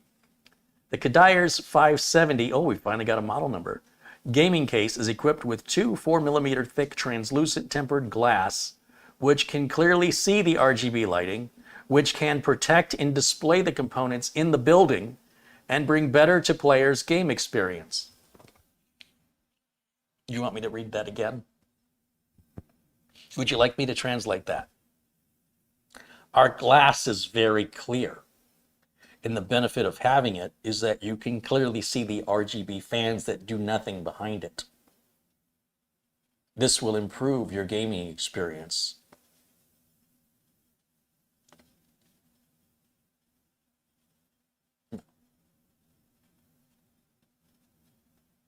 I don't think these messages are FDA approved. Let's keep going.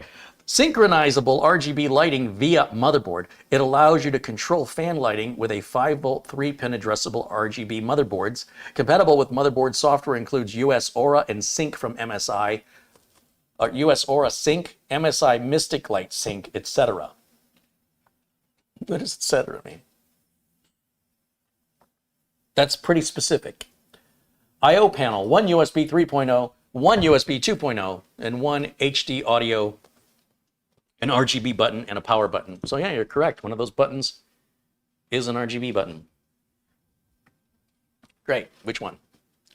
And it's got remarkable expansion. That's right. The expansion is quite remarkable.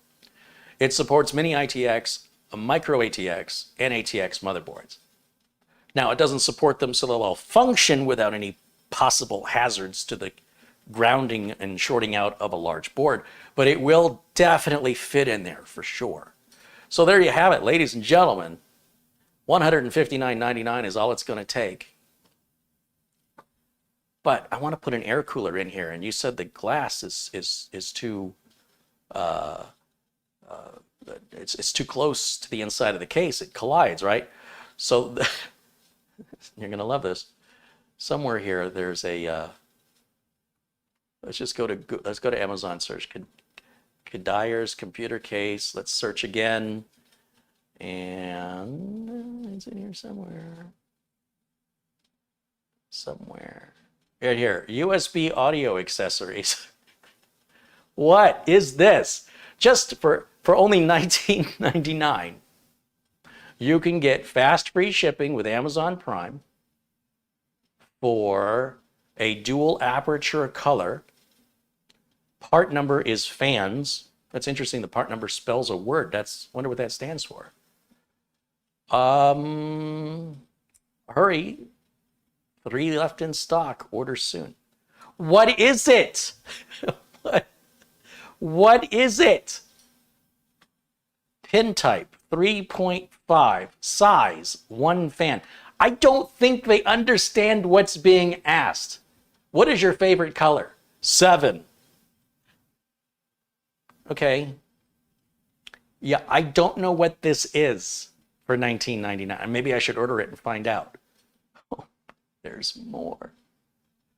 Oh, so much more. I want to find, this is Kedires, and let's see if I can sort this by price. Low to high. And I'm looking for something for like $4.99. There it is. Case expansion screws. They want to nickel and dime you for every single thing on this case. Like the $160 didn't saturate their greed. This is just not enough. Instead of including this with the case, and they don't even make it available to you to be aware that it exists, but if you just go looking for it, this will increase the internal space of the chassis. It's suitable for the height of the full range of CPUs. Oh, I don't recall it saying on the main product page that it would not accept full height CPUs. It told me how wonderful the RGB was and how it would improve my gaming. So what am I getting for $4.99? 5mm standoffs. You couldn't have just included that with the case, or maybe just put that on the case by default and get rid of the little ones? Not when there's an opportunity to get another $5 out of your pocket. This is a money grab. This is greed with no logic and no morals or ethics. They're not doing anything for you that, all they're trying to do is empty your wallet to their greatest possible profit. This is, so far, the single worst designed, worst built case for a computer that I have experienced in, I'm just going to say 2021, right? This is the winner. This is the award winner for the greatest attempt and the poorest attempt at trying to create the illusion of value through nonsense. This is positively one of the dumbest things I've ever seen. And the fact that it costs so much money is offensive to me. It's got 3 ratings. Let's see what it says. There's a review needed to make a fan fit my CPU, and it does exactly that. Thank you for charging me for something that should have been included at $160 price point. However, the only issue is it messes with the case, and I'm afraid it'll break the case over time. But thank you for charging me for this. Thank you for making it available that might break my case. 4 stars. That is a very generous review. A very kind person who apparently likes to be beaten. Thank you, sir. Could you beat me a little more? I want to go back to this case. There's 631 reviews with 4 stars. How is this possible? Amazing case. I know some people have had bad luck with this case, but mine turned out pretty damn good. The case was solid and nothing was loose. I don't know that he got the same case. There's not a lot of room for cable management, but I think I did pretty good. It was pretty easy. I did not use any standard hard drive or solid state drive. I ended up using 2 M.2 solid state. He used a Prime X299 Deluxe. How did he fit that? Holy cow. Everything you want to know, good and bad. The case is visually amazing. There's some things that aren't great.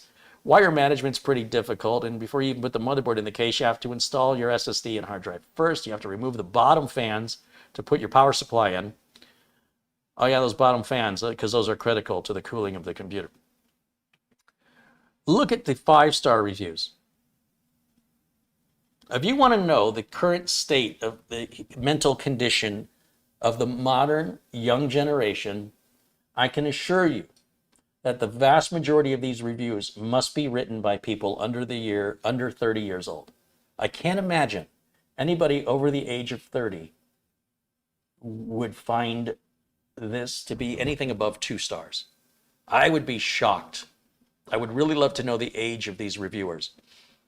Now, when you look at the breakdown of the reviews here, it's a little more telling. It's saying it's got 4 out of 5 stars average, right? That looks pretty good.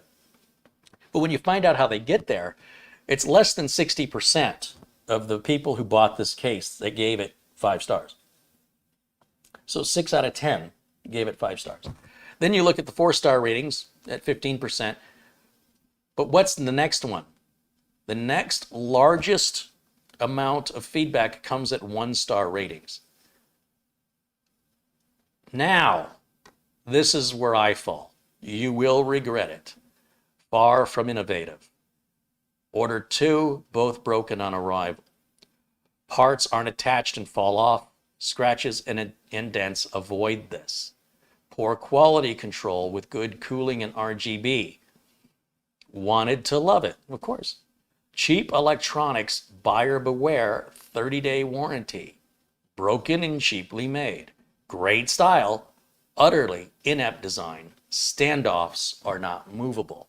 So I'm not discovering any of this on my own. I'm not the first person to discover what is obvious. Okay. Did you get all that?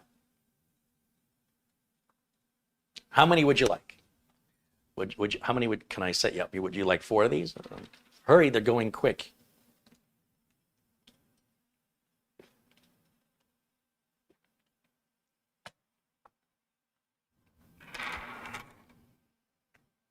Yeah. Yes, Joshin says if it lights up, it's an amazing case. Yeah, that's kind of how the logic runs these days. Look at all the pretty lights. Yes, it was difficult to work. And yes, it was expensive. And yes, it's cheaply made, but I'm going to give it 5 stars. Okay, I'm not quite sure you understand what a review is. I don't know. Okay, so the good news is, if you put a micro ATX motherboard in this, and specifically an Intel one where the CPU will align with this cutout, I'm sure your experience will be different than if you try to put a full-size ATX AM4 socketed motherboard in there. Because again, if you try to put the cooler on afterwards, you will not be able to get to this half of the sockets over here behind this panel.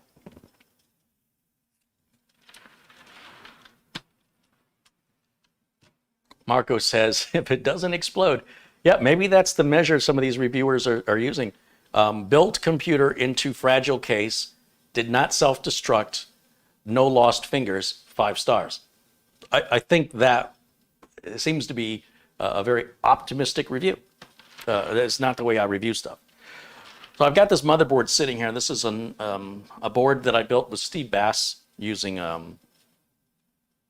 very well-built NZXT H510 case, which is less than a third of the price of this case. I think it's about a third of the price of this case right here. Much better, the NZXT case, much better built, much more versatile, and has much better cooling than this with 0 RGB, right? So the stuff that actually matters is better and cheaper from NZXT. And the stuff that doesn't matter is potentially dangerous, frustrating, with 0 cable management, and costs more than twice as much. You know, decide for yourself, I guess. I'm blown away. I don't even know what to say. I'm going to put this in here, and I just realized I don't have the I/O shield. Do I have the I/O shield in the box? No, I left it in the NZXT case. I have to go get it. I thought I was prepared. It's a hot dog case. Do you get it? This is a hot dog case. You want a different angle? Let's give you a different angle and show you how delicious this hot dog looks. Let's go to this angle over here. You want a bite of that? Okay, let me find. I did something with the I/O shield. Give me a second. Yeah, I didn't. There it is. I didn't take it out. I was in such a hurry. Oops.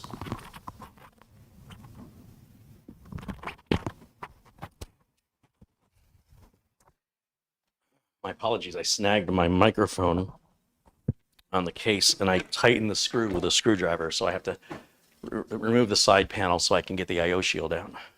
Or wait, maybe I don't have to do that. No, I don't have to do that. Just doing things the hard way. I have an I/O shield. Ta-da!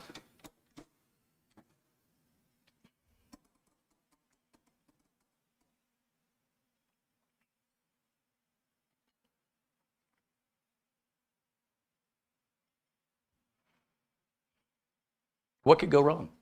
Oh, I'm on this camera. What could go wrong? Certainly not addressing the wrong camera. It's in here. I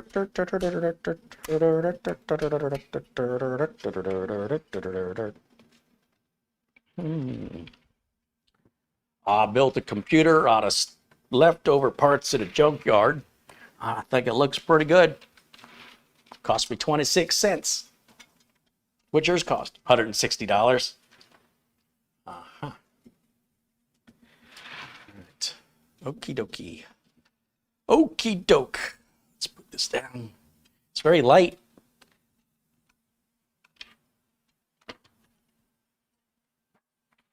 It's made of very thin metal. You see there's, over here, you see there's two mounting holes right where my fingers are. And they're going to align with those standoffs I was referring to that are not, they're not removable. So instead of me putting the motherboard I want to put in here, which is the full-size ATX AMD build, I'm going to use a micro ATX Intel build. So I am accommodating the needs of the case rather than my needs. You understand why I have a problem with that, right? I don't get to build the computer I wanted to. I have to adapt what I'm going to build to what's going to fit in this case. And I'm not just referring to the CPU socket design and the cutout in the back. I'm also referring to the size of the fan, because this, I'm sorry, this is not an Intel build. My apologies. This is still an AMD build, obviously.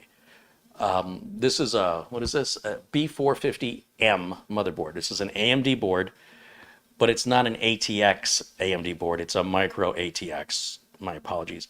I think we're still going to have a problem with the cutout not aligning. So if I want the cutout on the back of the motherboard tray to align, I have to use an Intel board. I think that's what I was trying to say, and I kind of word saladed the whole thing, and this is what happens when it's live and unscripted.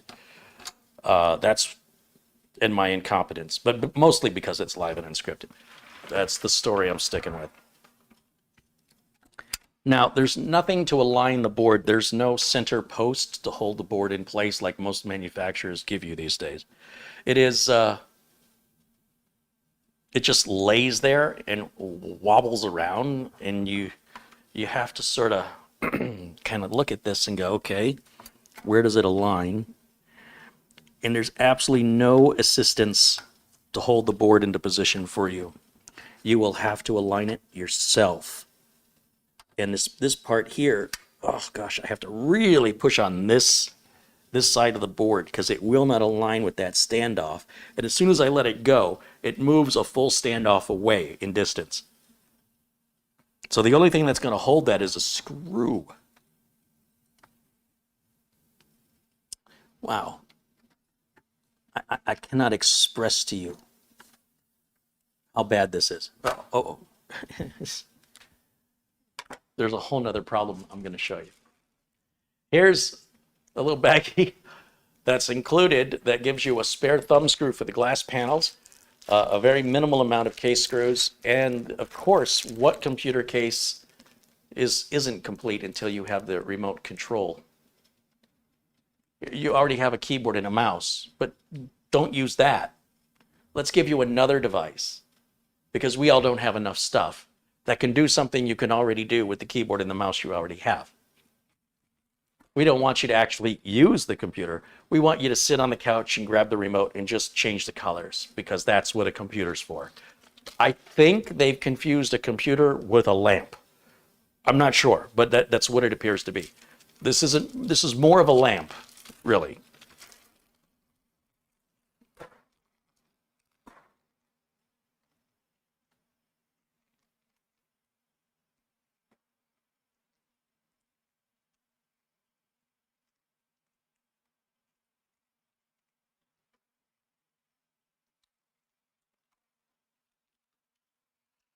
All right. I don't know why they've included these. I don't know what they're for. I have no clue. There's these weird standoffs that look like they're part of a liquid cooler installation. I have no idea where they go or why. It doesn't make any sense. I have no idea. There are zero instructions, no instructions, nothing. Nothing for me to throw and to make fun of. It just doesn't exist. So I guess you just have to use your imagination. There's a lot of random screws. I think they just pick bits up off the factory floor. I bet you no two bags are the same. It may not be true, but I wouldn't be surprised if it were true. I mean, I'm just trying to make sense out of what I'm witnessing here. Now, I'm going to put in these fine threaded screws we typically use on optical drives and 2.5-inch SSDs to hold the board in. And I'm going to start with this one in the back that's really, really hard for me to push forward to align it. Okay, got it in. Thank goodness. And now I got to move to the other side. Oh dear. Oh boy. I'm going to leave it right there for now. I want to show you what the problem is. Let's pick it up and let's take a look. Now, take a look at the back. See if we can show you the back good enough there. This cutout actually fits this board. I can reach, this whole piece. On a full-size ATX board, this metal bracket behind the CPU on an AMD full-size ATX board is over here. That's why this cutout is not wide enough. Okay, number one. Number two, remember those standoffs I said you can't move? It gets worse. Let me grab the close-up camera. You got to see this to believe it. So since I can't put the full-size ATX board in because the back interferes, like right here, right? This cutout interferes with a full-size ATX. So I'm going to use a micro ATX and solve that problem.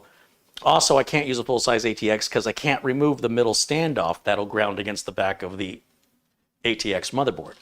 Not a problem. I'll just use a micro ATX motherboard. But now we have new problems. So the cutout problem is solved on this board, and the standoff problem is solved, but it introduces us to a brand new problem regarding standoffs. This is, you see how the whole case moves because it's not attached? Well, that's the way the motherboard's going to install. So, I mean, if that's the thing you're going for, this is the case for you.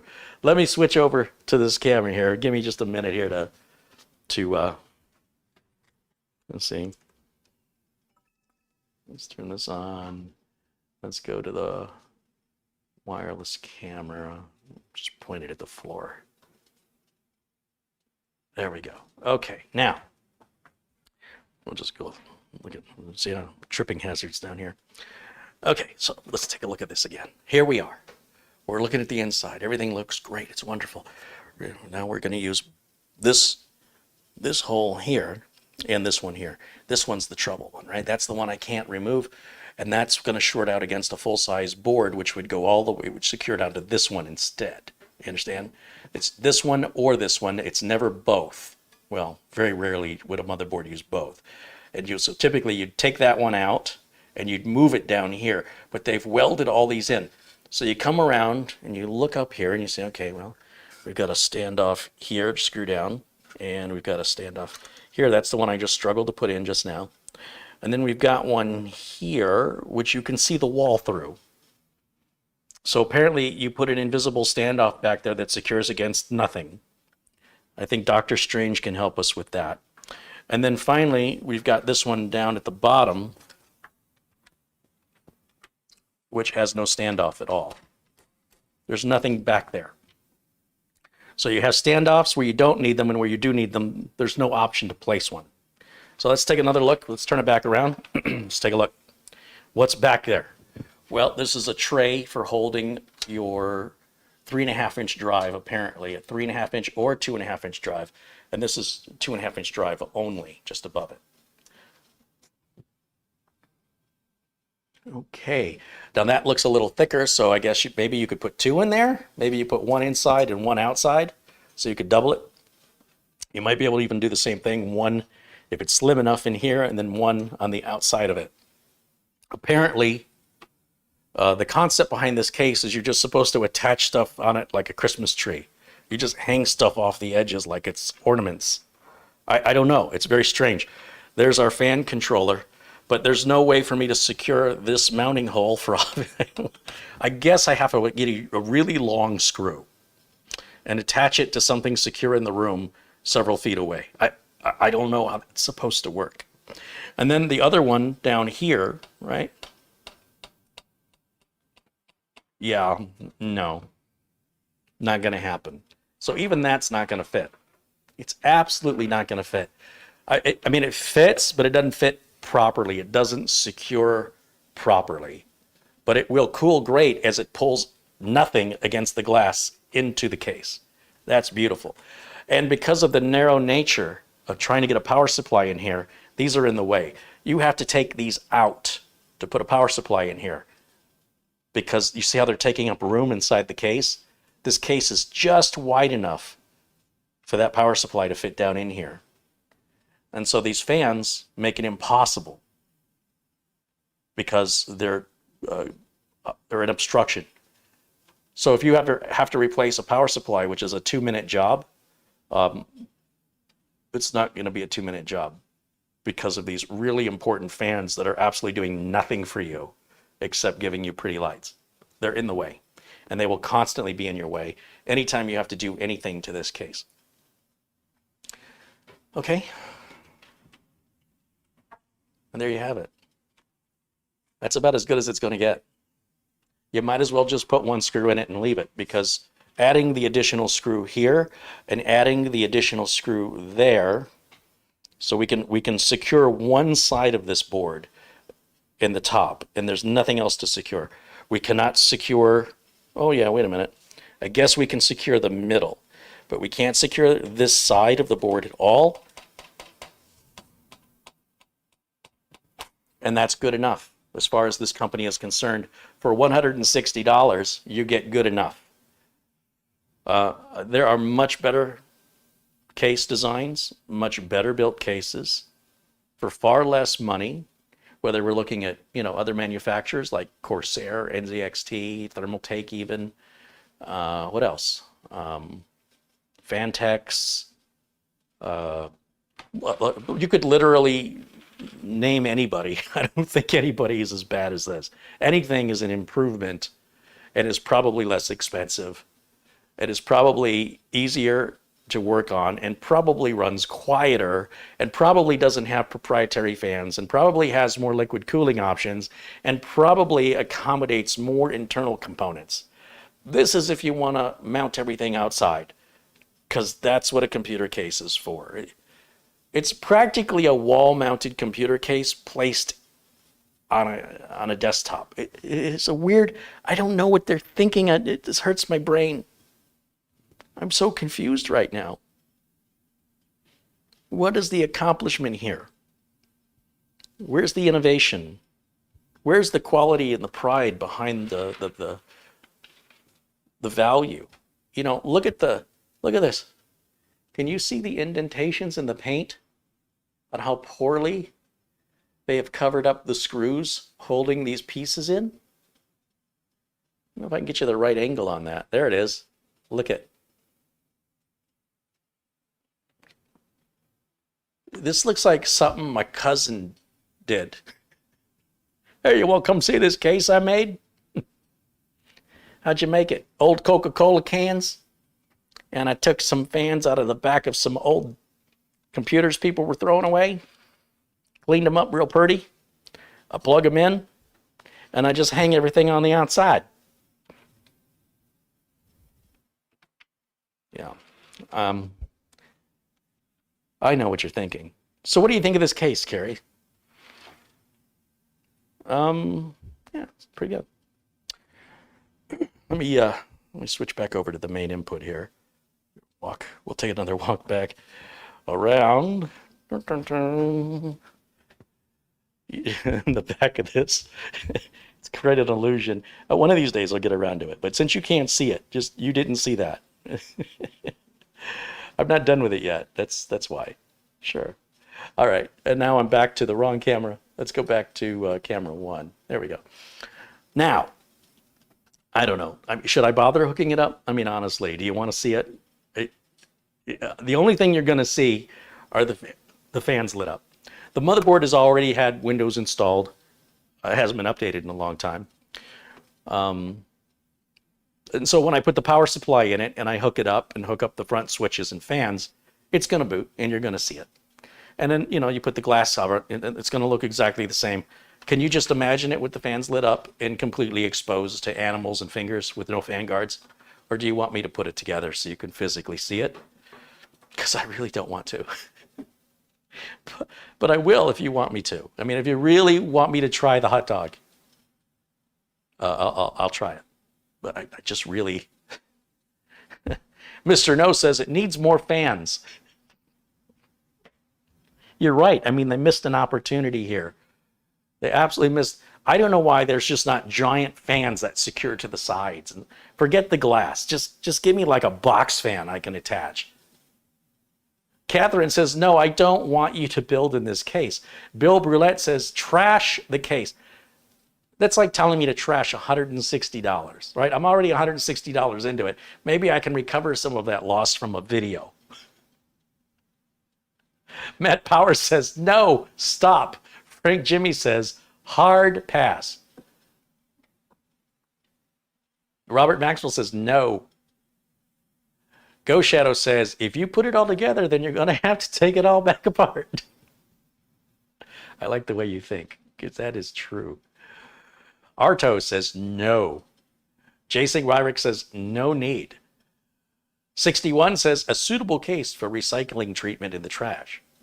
Luke Greenia says, nope, throw mine up there and finish her up, and I'll send you another $100. Yeah, well, then I'll only be $60 in the hole. Kenny says, send it back. You know how much money it costs to send it back? Robert says, shoot the case. Catherine says, I should sell it to somebody I hate. Hey, Mitch, you want to buy a case?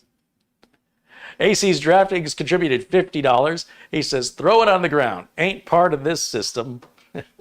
And Red Dragon contributes $5. He says it needs the shotgun treatment. Go Shadow says, empty the case out, fill it with ice, and use all the fans to cool the room. Well, you know, I suppose it could make a good ice maker, like an ice crusher. That would actually be quite useful if I could, you know, fill a cup with crushed ice. Look at all the pretty colors in my ice. Jim says, go get another MX410 and put this case out of its misery. Jason says, Amazon will take it back. Will they? I don't think they will. I kind of want to keep it. You know why? It's so bad. I can't imagine ever seeing anything this bad.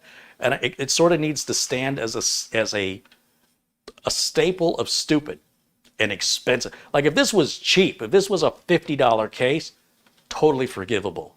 But this is exploitive as it gets. Steve M. has contributed $20. He says, long time no see, Carrie. Thanks to your advice, I have successfully started my own business. Right on, Steve. Thank you. I'm glad to hear that.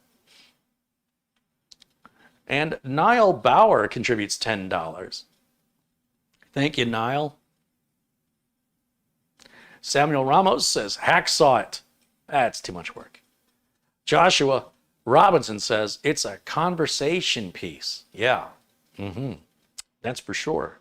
But you can buy a conversation piece for $6. You don't have to spend $160 combined with another $800 in parts to struggle to fit into it. I thought we were building a computer. I'm confused now. Which thing are we building?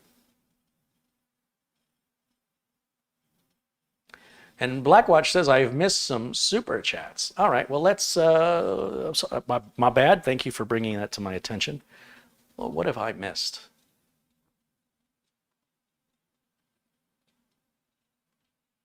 Once again, YouTube is not giving me a history of the super chats. So let me scroll. If they're too far back, then there's nothing I can do, and my apologies. It looks like Chevy contributed $1. Yeah. Red Dragon contributed $5, says good to be back online, and says hello to everybody. AC's Drafting contributed $20. He says, this is how you roast a structural travesty. So given that AC's Drafting's career involves the engineering of structures, you know, could be the engineering of a computer case or the engineering of, I don't know, whatever. He's doing 3D modeling. He could understand the structural integrity and design of this case. From his perspective, I'm sure, is profoundly amateurish.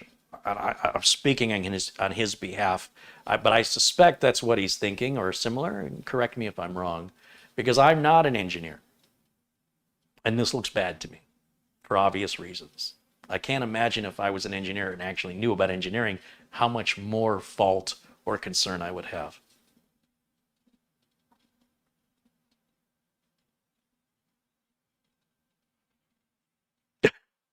Blackwatch wants to know if Mitch sent me that case of jokes. No, these are all mine.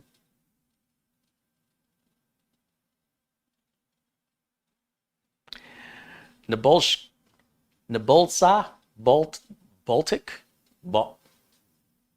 Sorry, I can't pronounce your name. Says, the paint job is triggering me now. My apologies.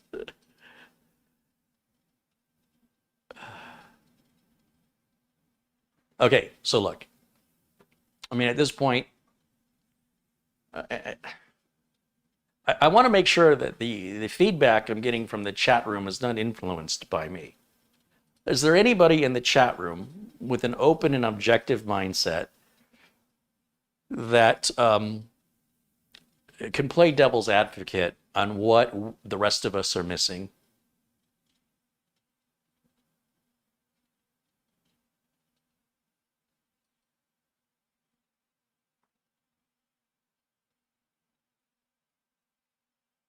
The Bolsa Botic contributes $3.50 Canadian and said, this case, it's the Loch Ness Monster's cousin. The case, it came from the post office, and I said, what do you want, case? And the case, it looked at me, and it said, I need about $3.50. Okay. Knowing that the paint is triggering you, knowing that the paint is triggering some of you, I want you to know this is a brand new case. Brand new. I removed it from the box myself just a couple days ago. It has not collided, nor has anything collided with it. This is how it came out of the box. And when you pay $160, and you're very careful to select what color, what shade of white you want, imagine taking it out of the box. Oh, did I turn the camera off? Hold on. Hold on. I got to turn the camera on. Power on. There we go. Camera's coming on. Give it a second. Here we go. Here we go. It's coming. It's sinking right there. Look at that. This is what I like to see on a brand new case. The paint rubbed off in the box through shipping. I mean, it's okay if I do it, but yeah. And if you take a closer look, you will find missing paint. And overall, I think they need to use a finer brush. This doesn't appear to be quality paint. Nothing about this the buttons seem pretty nice. So there's that. It'd be nice if you could remove those bottom feet, right? No, those are rivets. Rivet. Rivet. If that was a screw, wouldn't that be cool? You could unscrew that. Wait a minute. Hold on. Wait, there's something. What is this? And this is a big empty hole. There's nothing. Okay, there's something's holding down the left side, but nothing is holding down the right side. Wait a minute. You see that, right? Hole, secure. Hole, secure. These two pieces are not connected in any way, shape, or form. The structure of this one does not impact the structure of this one. They are not attached. But apparently only this side needs, oh boy. The more I look at this, it's not good. I mean, look at the top. Let's take a closer look at the top. Look at this corner.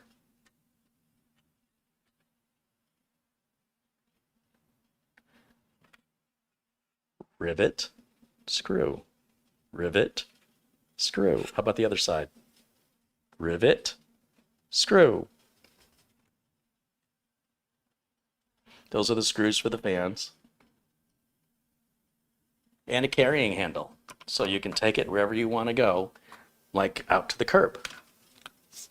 All right, hold on. Let me grab my mouse and switch back over to camera one. Okay.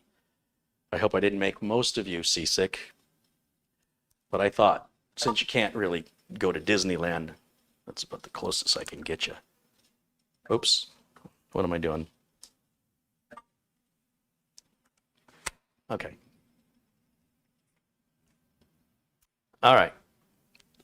I could probably go for another hour pointing out more flaws and quality control issues and explaining why they are unacceptable at this price point.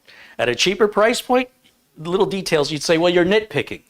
Well, yes. If I buy an Aston Martin, brand new, for $160,000, and there is a scratch in the paint upon delivering that brand new vehicle to me, you damn right I'm going to complain about it.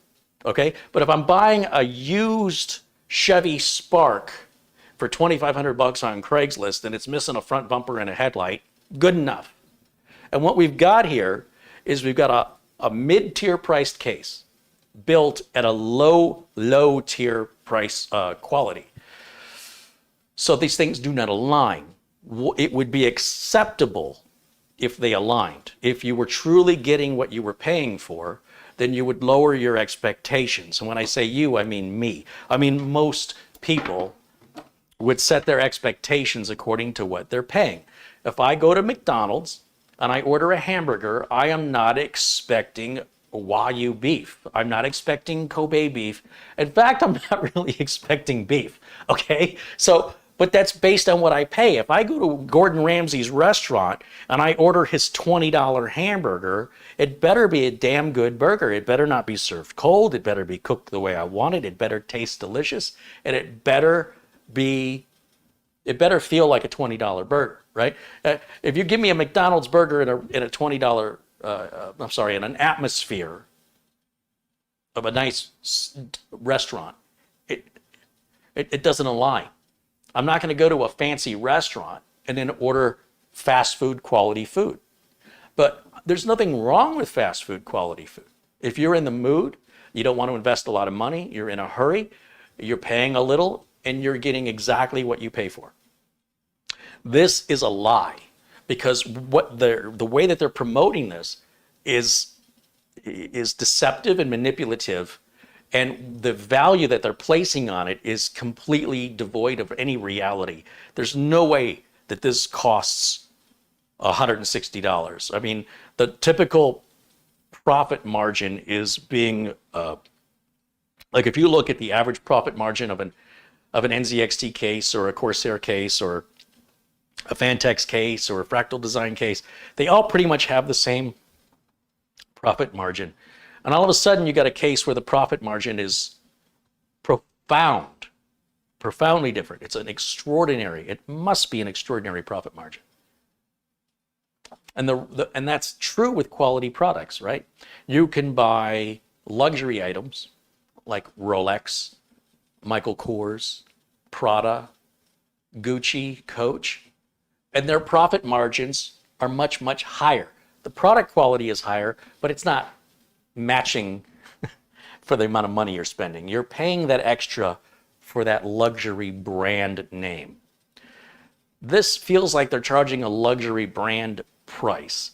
If you look at what I paid for that giant Thermaltake AHT600 case, or look at what I paid for the Conquer 2, or look at what I paid for the Antec Torque 2, they were like $200 each. They're like $40 more than this, and so much more versatile, so much better built, and more things were welded in place, and they were well constructed, and better materials, and secured, and no scratches in the paint job fresh out of the box, and markings were clear, and no unnecessary fans that do nothing. That's the dumbest thing I've ever seen, putting fans up against glass.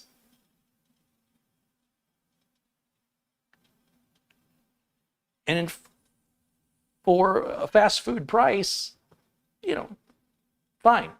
But at this price, unacceptable. Unacceptable.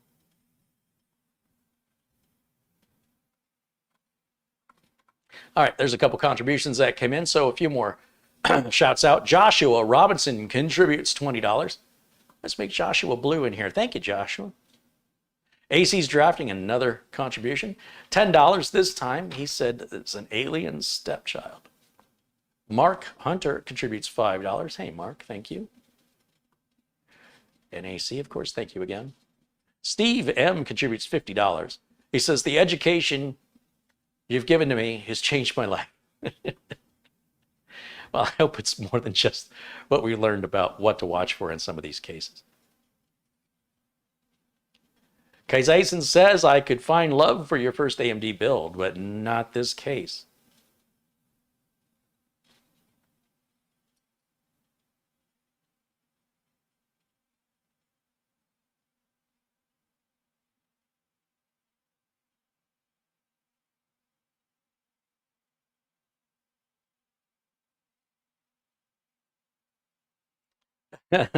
So people showing me the positive side, the rivets make it easier because you just have to, I don't know, Dremel tool off the rivet to take it apart. I don't know how you put it back together again, but okay.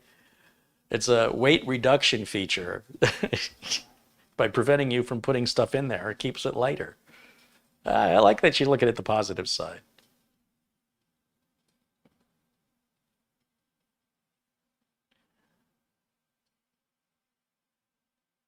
Nabolsa says, I don't trust that plastic handle. I don't think the handle is plastic. No, that's a metal handle. How's it secured? Is it secured with screws? Or is it secured with glue and tape? Oh, it's screws. That actually comes out, surprisingly enough. So things that you should never have to take off are removable, and things that you would need to make removable are riveted in. Let's just be different, even though it doesn't make any sense, doesn't flow any logic, and doesn't reduce the cost of it. It sounds good to me. Well, I need a light.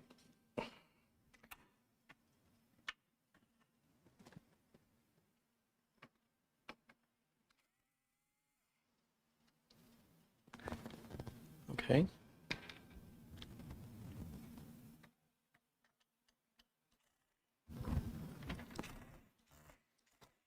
Come on now. Having a hard time getting the screwdriver in here. Very close quarters in here.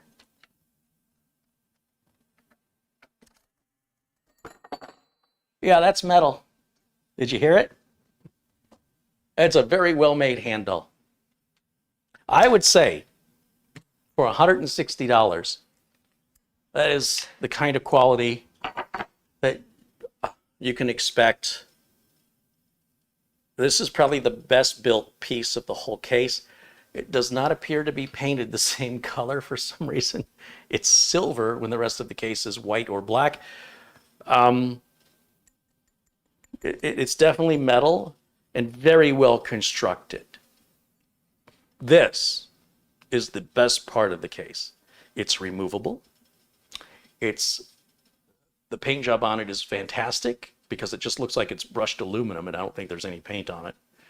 And it fits my hand perfectly. This is a great handle. This is the best part of the whole case. The glass is nice too. So the glass and the handle. But everything else, not so much.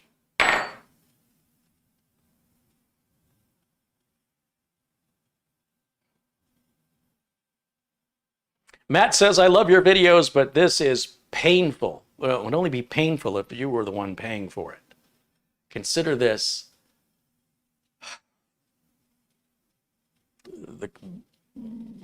Your education at my cost.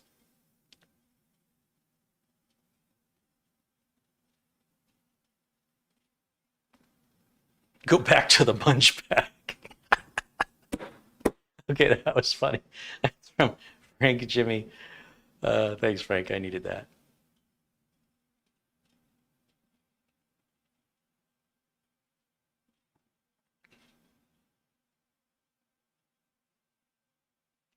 Joshua says, this is one of those things you haul out to the curb, but it's still there in the morning. Yeah. Yeah, I'm afraid that might be true. Or somebody took it, didn't know what they were taking. And they're going to go from pawn shop to pawn shop, find out it's worth nothing, and then realize why it was at the curb.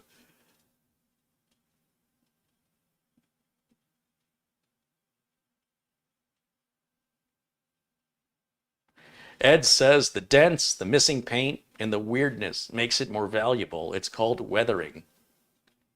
I should be priceless. I'm pretty weathered. Carrie, could you take the case away? I just ate. What's the matter? You don't like hot dogs? And Ed said, people actually pay more for that. Yes. Yes, they do. That's the point. Did you ever wonder where all the recyclable cans go to that you throw away, that you put in the recycle bin? Apparently, some things are better left in a landfill.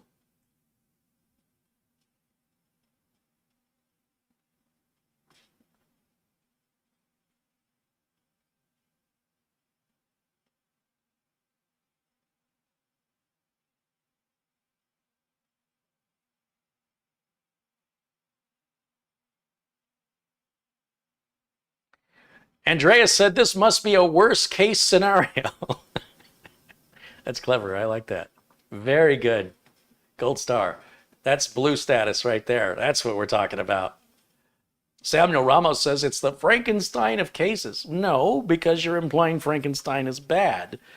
You know, the Xenos build is kind of a Frankenstein of a case, and it's beautiful. This is happy normal.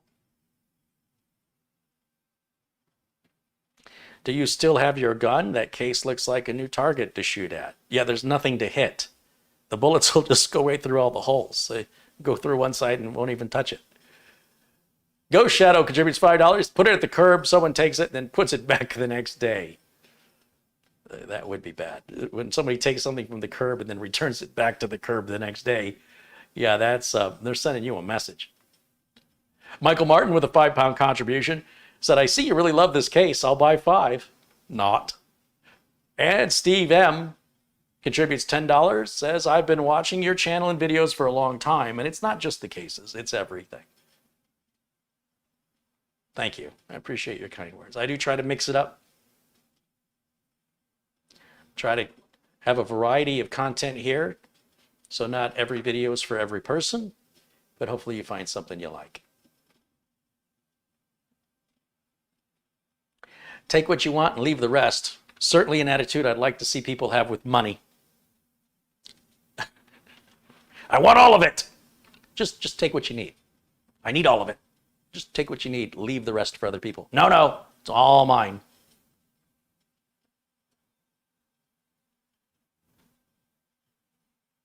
Rent a steamroller and use it to crush the case and then scrap it. Do you know how much it would cost to rent a steamroller and the city permits required? Yeah. Yeah, I think there's an expression called cutting your losses. Honestly, I would buy this case just to make this video. It's money worth spent. Because I hope the people who built this case are not personally offended, but instead understand that these are legitimate complaints, and if they actually listen to the free advice and implement that into future designs and revisions, they could actually make a good case. You understand? Anybody who takes anything I've said as though I'm attacking them, I am defending myself against getting ripped off. And I'm helping to advocate on behalf of all consumers that watch out, or you can get ripped off too.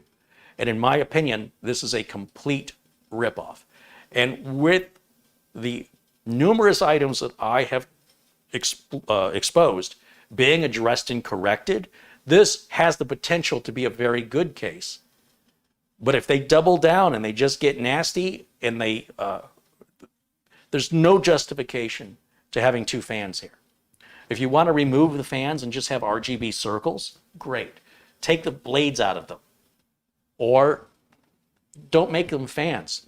Don't make them blades. Just put little sticks. If that's what you want there, just put little RGB sticks that spin.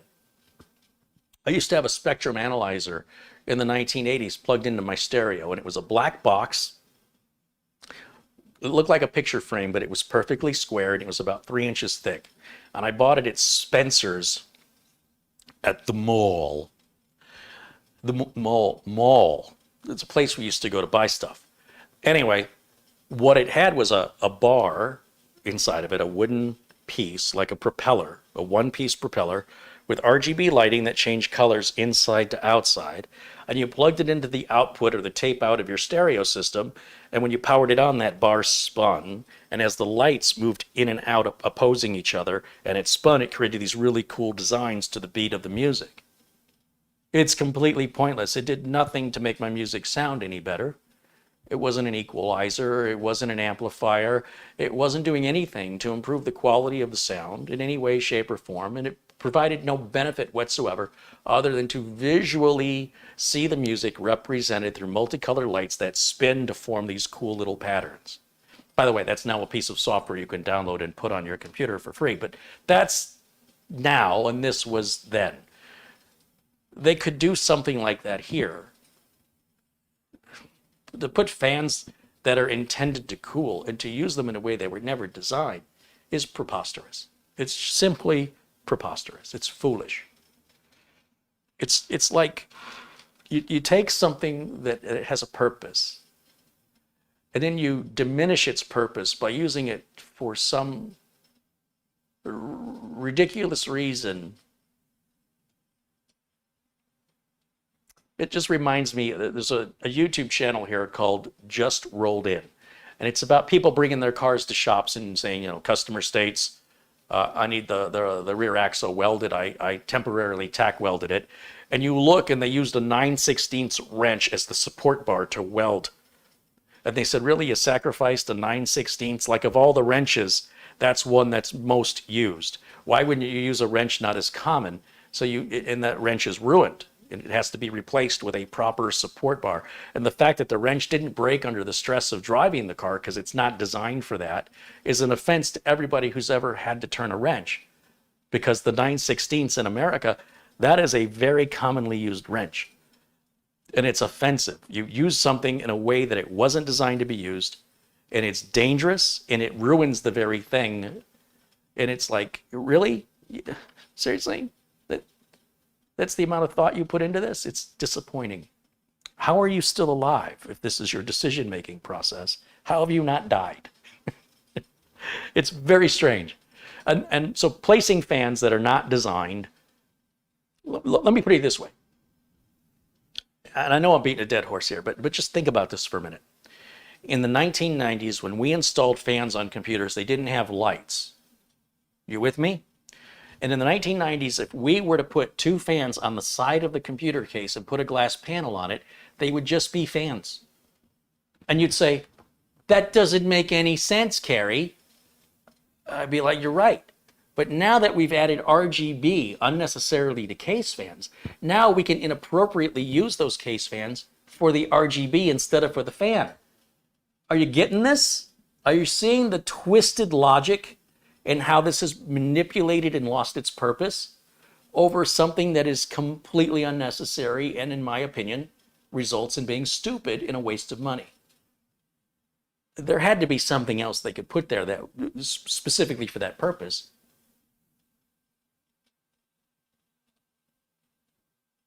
Speechless. That's never happened.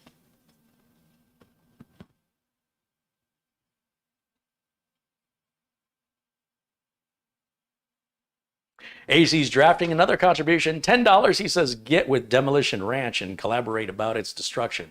I can't be bothered. If I have to pay any more money into this case, even to get rid of it, it's just more money flushed down the toilet. Ghost Shadow. Oh, that one I read already. Okay, we went through that one. Are the fans reusable? Vern, it's a very good question. Yes and no. Because the fans have this 6-pin connector here on the end, what they've done is they've included the fan power and the RGB power, which is normally two separate cables, and they've combined it into one cable and one connector, which is very convenient, but it's not an industry standard. So if we take these fans out and keep them with this controller, we can move this controller into another case. And you can just have one fan or up to what appears to be 1, 2, 3, 4, 5, 6 fans, 7, 8. It looks like you can have 8 fans, and I'm just glancing at it. 1 to 8 fans on that controller, but they have to be these fans. Or I suppose maybe on Amazon somewhere, somebody is selling this fan with a 6-pin header. So kinda, the fans are kinda reusable as long as you keep the fan controller with them. Yes.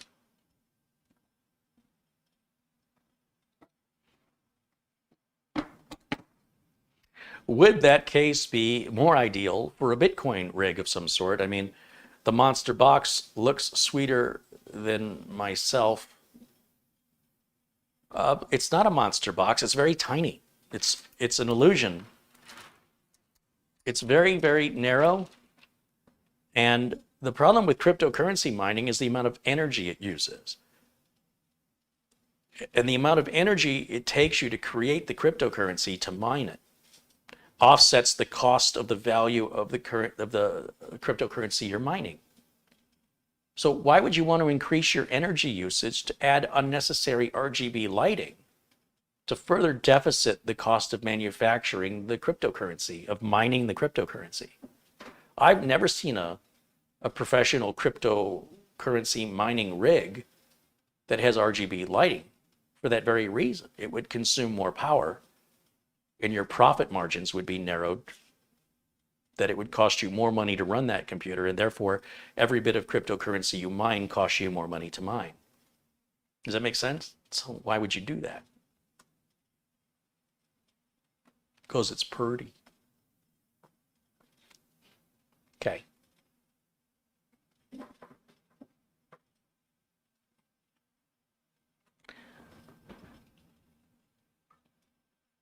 I think this case should come with a free helmet.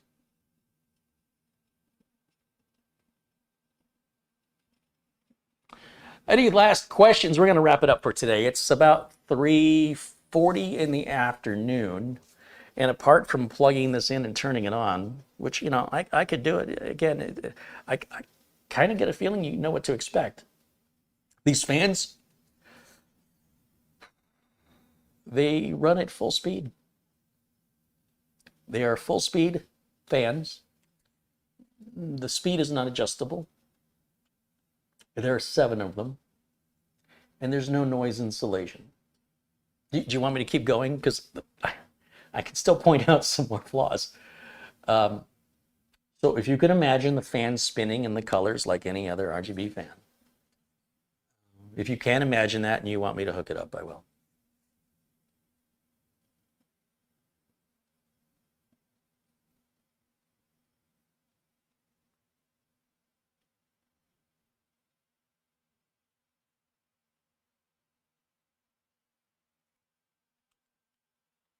If you Google or if you search YouTube on this case,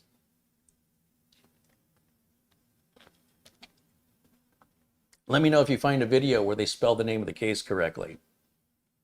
That's the attention of detail. Like, if you can't spell the name of the case correctly, I'm not sure I'm trusting your judgment on looking at the minute details of the case. You understand what I'm saying? Like, some of these YouTube content creators who have built in this case and weren't harsh about it also can't do something as simple as spell the name of the case correctly. So is that advice you want to take from somebody on that level of, you know, I don't know, maybe I'm being judgmental, but I see that as a red flag. I'm like, well, I mean, if you can't spell the case correctly, I'm not quite sure I trust your opinion on the design of the case. You apparently don't really have a refined sense of detail.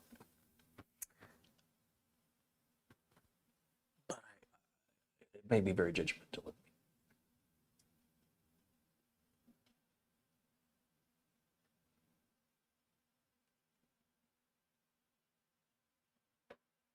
Let's share the 80 dB goodness.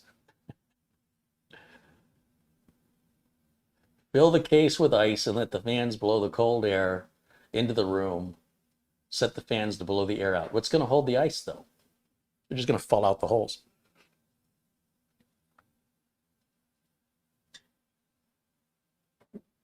Hey, there's Marty. Welcome in, Marty. Contributes $5.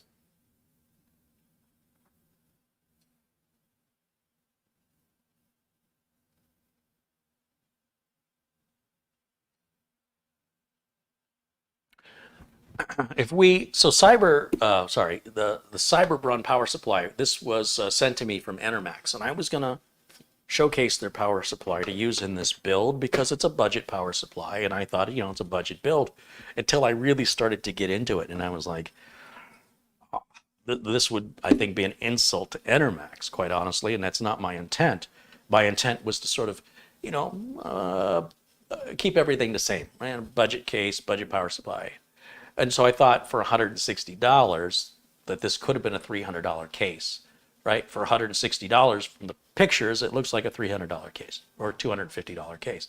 So $160 sounded like a good deal until I got it. I said, this is not a $250 case. This is not a $160 case. This is a sub $100 case with the quality of the materials and the lack of materials.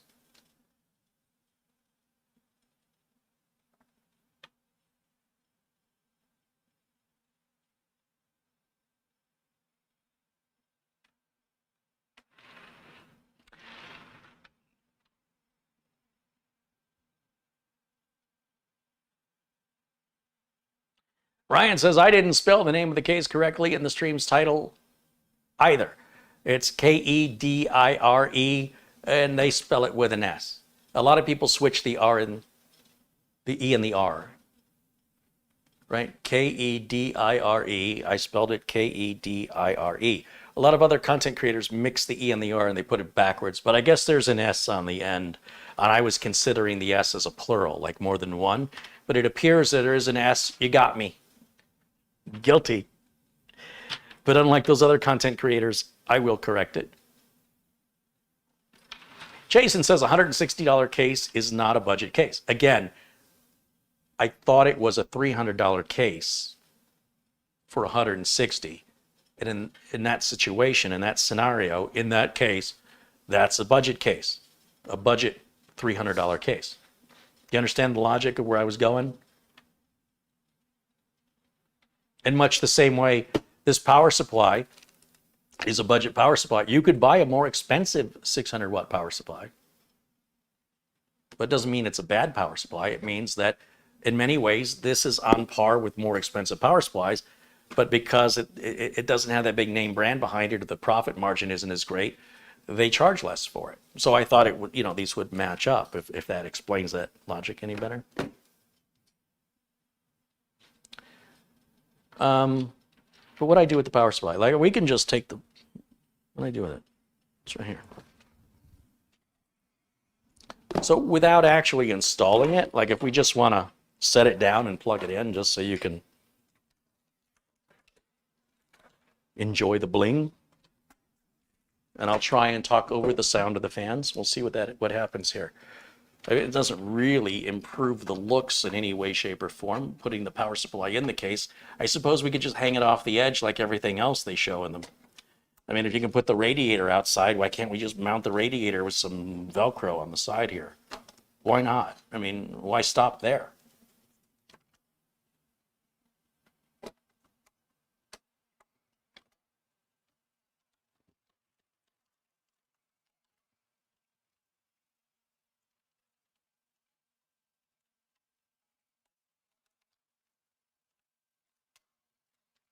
Wow, that did not want to go in. It just fell off. So this is because the board is so loose and wobbly, I can't get the connector to stay on. It can't push, the board is flexing away from the power connector, so I have to find a way to support it. Yeah, this is not working at all. Oh, wait a minute, I think it did it. Okay, there's one thing. And CPU power. CPU power is right here. CPU power. Sorry, the cables are very tangled. Oh, this is a weird design. So Enermax gives us two separate 4-pin cables going all the way to the power supply. Oh, that's not good. Well, look, I suppose if you only needed one of them, it saves you some cable management. But if you need two of them, it doubles your cable management. That's not good. All right, that's fine, whatever. Maybe this power supply goes with this case after all. Sorry, Enermax. Let's see, this is USB. This is this is our header, front panel header. Let's hook this up real quick so we can power it up. There's no reset switch. That's not a killer deal, but you think for $160, they wouldn't be shy about putting another switch? You know, the cheaper NZXT case, the H510, that is a reset switch. Just saying. Built stronger, better, no missing screws. Accommodates the proper size case with the proper standoffs. Sells for less money. But, what do I know? And then finally, the last thing I have to hook up would be just the fan controller board here in the back, which is just a standard SATA power connector. And we'll just we'll run that through. We'll keep it out the back here. Sure. Let's put the power supply back here.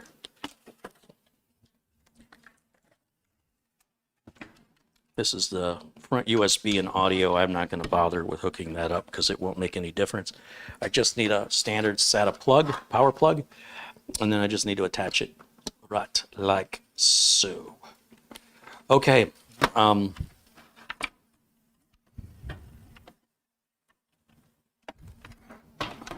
Who's in the mood for barbecue?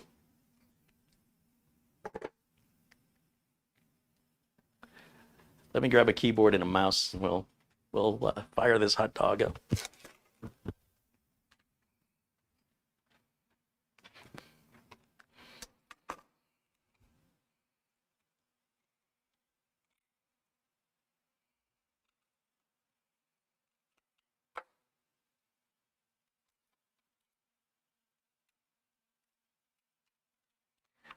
Let's see, we need, I don't really need to plug video into it. And for that matter, I really didn't need to plug the keyboard and mouse in.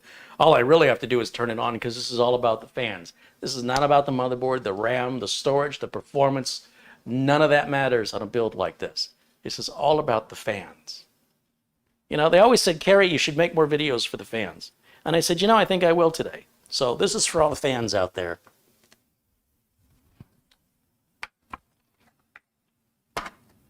Okay.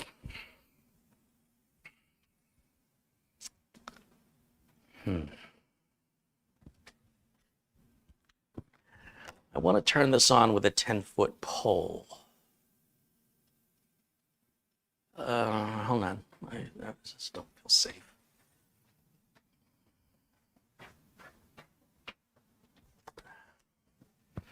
Okay. Step over here. And I'll just stand a safe distance away. Okay, I have a broom handle here. Just reach in there.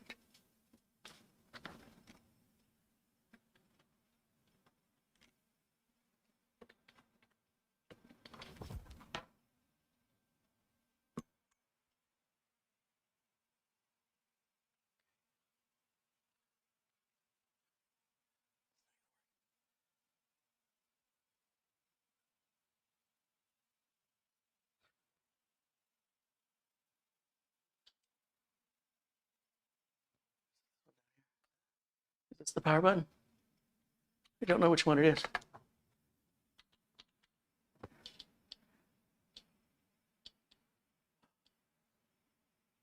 You didn't actually think it was going to work, did you? Yeah, turn the power supply on. Okay. Okay, here we go. Oh my God.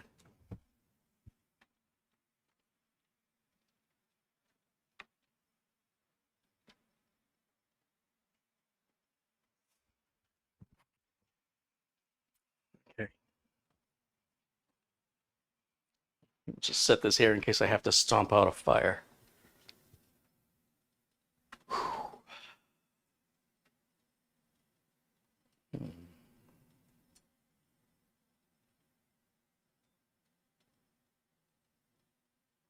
Do you like it now? Oh, it's actually pretty good. No, it isn't. Sure it is. No, it isn't. The good news is the sound of my air conditioner is kind of drowning out the sound of these fans. Don't forget the fans on top.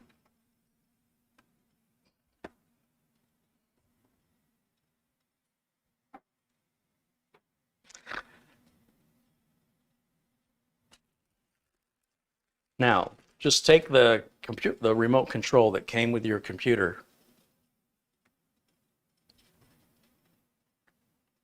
and adjust the colors. It's red, green, blue, orange, blue, purple, yellow, green, pink. I don't know what this does.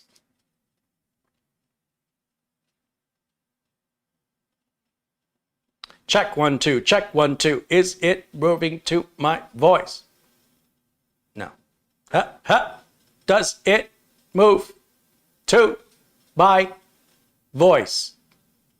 Totally worth $160. $160. Wait, what does this one do? Hello? Hello? Hello, my name is Gary Holzman. I like to know that I exist. If I make noise and no one is around to hear me, am I making any noise? According to these LEDs, I exist.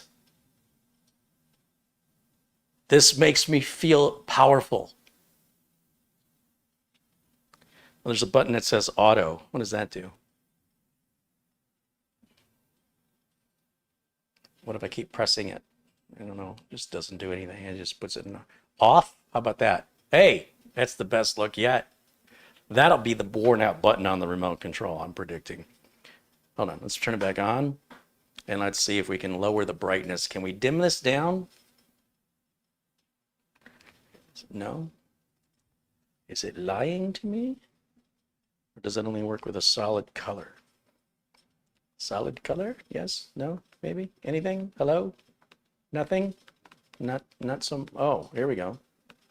Oh! Look what I can do.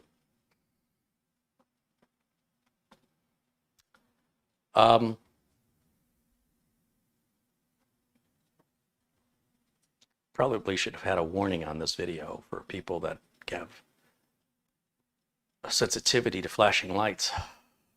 So I apologize if you've had seizures.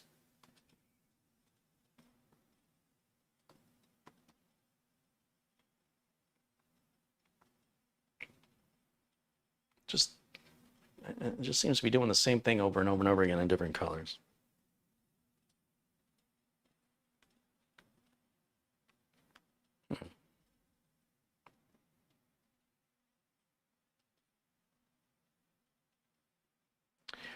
Anyway, the great thing about a case like this is it always makes sure that you're aware of your surroundings, because if you casually place your hand into the fan, it'll teach you not to do that.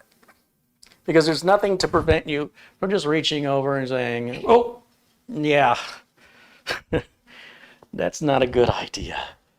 Okay, so lessons are learned. What is this doing? Okay, now apparently it's going to flash when I talk. I wish I met a woman like that.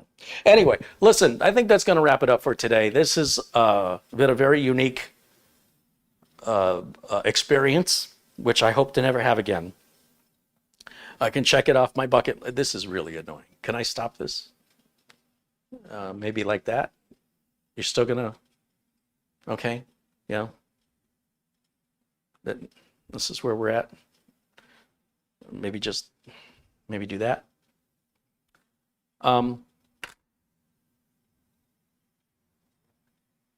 You know, it's possible in life. I just want you to think about this. It's possible that you can, oh, why am I looking over here? It's possible that you can have your cake and eat it too. There's no point in having some cake if you cannot eat it. I don't know why that's a benefit. What I'm trying to say is, if you like the look, if you like how pretty the fans are, fine. Put it into a quality case. You don't have to exclude one from the other. You don't have to sacrifice the quality of the case to have the pretty fans. Remember, a big glass panel is going on here. It's going to completely block any airflow. Kediers says, I think it's going to bring a lot of dust in since there's no mesh near the front fans. I don't think there's enough fans or RGB. Yeah, of course it's going to bring dust in. Any open concept case. What does the front button do? The front button is an RGB button. So basically what the remote was doing, I guess. If we push it, it should cycle through different patterns of the fan. It's all the same stuff.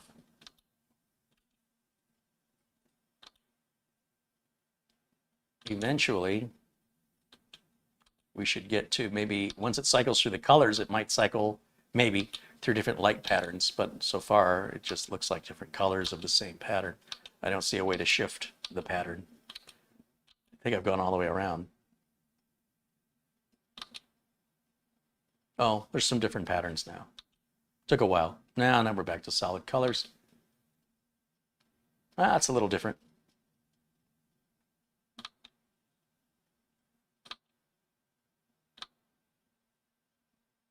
But, you can go on Amazon and you can buy a lamp that you can do all this with a lamp. I'm still looking at that camera. You can do all of this with a $15 lamp. You understand? And you can place the lamp on or near your computer, save some money, and have the same effect. It's certainly more honest. It's more economical. It's more. It doesn't involve any cable management or interference with the installation of parts in the way that they've done it here. That's all I'm getting at. I guess holding the button in turns it off.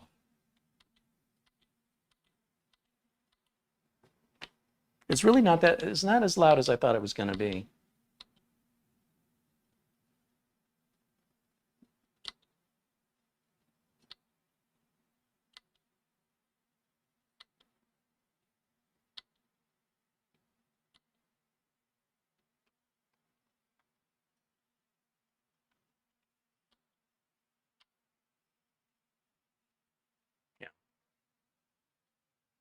If you'd have told me when I started building computers in 1991 professionally that customers would be paying me to do this, wouldn't believe you.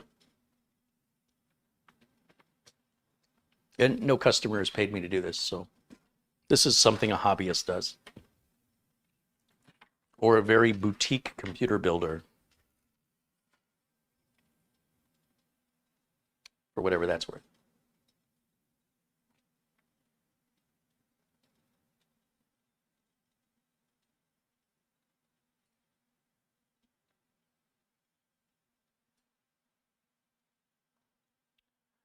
Okay, any final questions? I'd be happy to address related or unrelated questions. The camera doesn't show there's two fans up here. If I hold my hand, you might see the reflection of the lights, but yeah.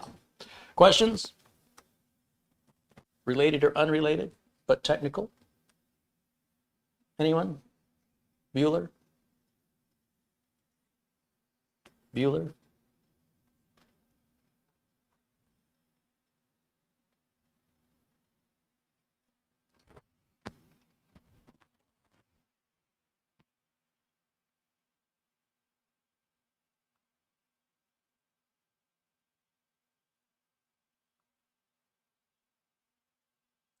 Pratap Gunrig contributes $5, says hello. Thank you, Pratap. Madi Yoel contributes $5. He says, nice case. Is it though?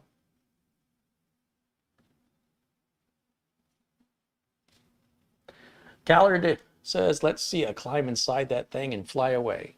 I am nowhere near small enough. I'm pretty sure it'll fly like a brick. How much money can you get for the scrap? Probably about 32 cents. Merle says, imagine if Mitch still had his long hair and then he leaned over the case. Oh, that is a good point. Yeah, it would totally wind up, the hair would wind into those fans. That would be a good video.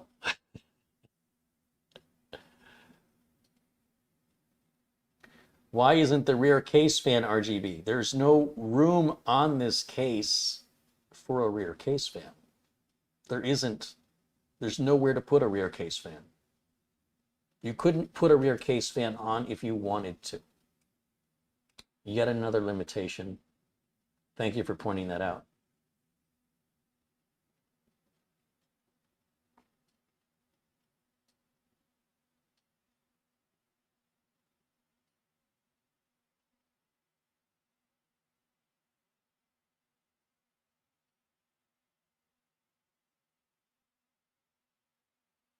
Do I think component prices will remain stable? No, we're still going to have part shortages throughout the rest of this year and partially into next year. So I I could be wrong, but if you're asking me what I expect it to get worse before it gets better.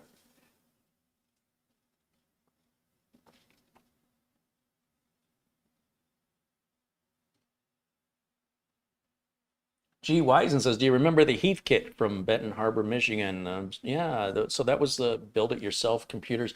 There's an Altair 8800 replica kit that you can build yourself available that you can buy for about $200, I think, a little less than $200.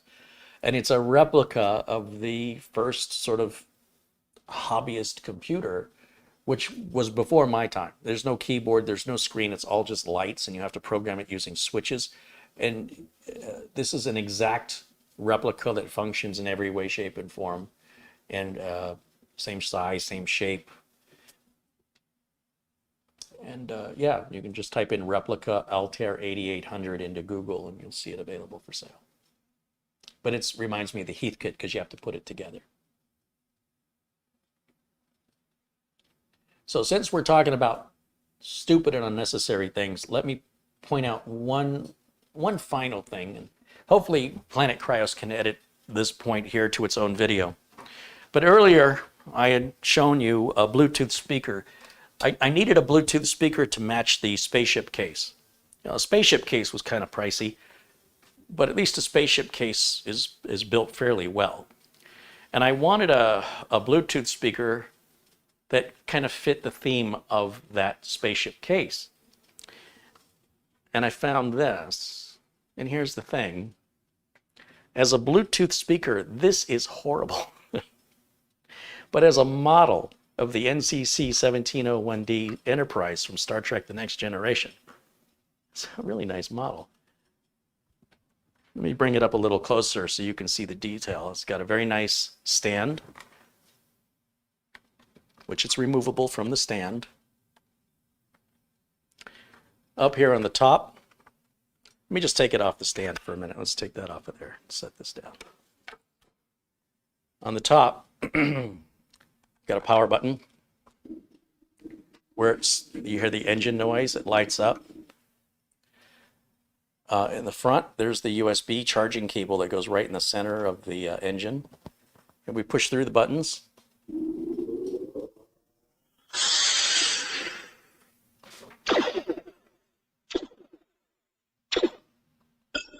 Incoming transmission. So when you attach it to Bluetooth, when it pairs, that's what it plays. On the destruct.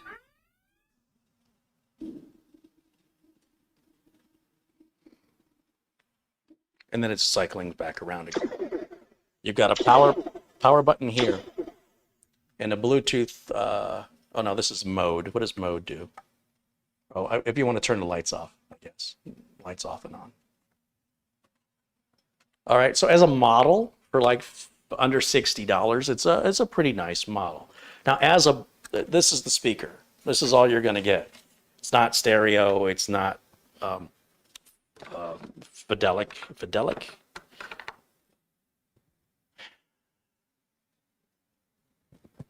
This is pointless. It's so well made. This is pointless and it's poorly made. You see the difference? This is under $60. This is $160 plus extras if you want the extras. And as a speaker, how does this sound? Well, it's going to be hard for me to demonstrate the sound because it won't sound better than your speakers at home or headphones or whatever you're wearing. But I can find my phone and we can look for some royalty-free music. Let me pair this to the Bluetooth speaker so you can hear it. It'll say incoming transmission when it pairs. If it pairs. When it pairs. It says it couldn't connect. There's a button on here somewhere I seem to be missing. What do I do? Hold this down? I don't know. Try again. It's taking too long. It usually pairs pretty quickly. I think I'm missing something.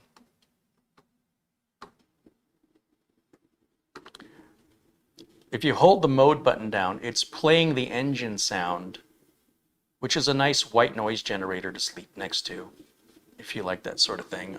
It's very comforting.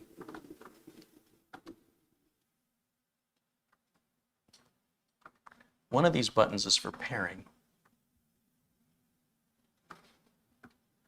Try turning it on. Incoming transmission. Now it's paired. Incoming transmission. Now let me look for some royalty-free music.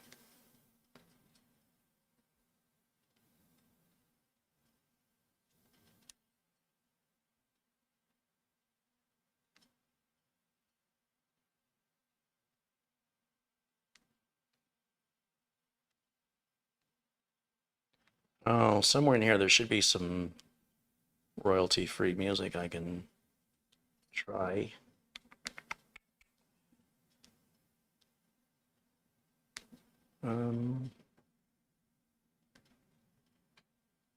Maybe this?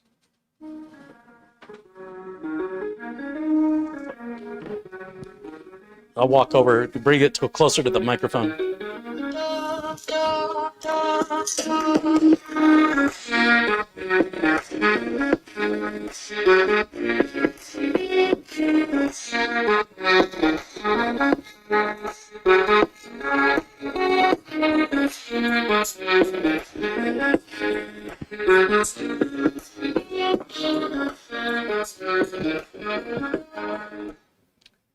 Just like in the TV show.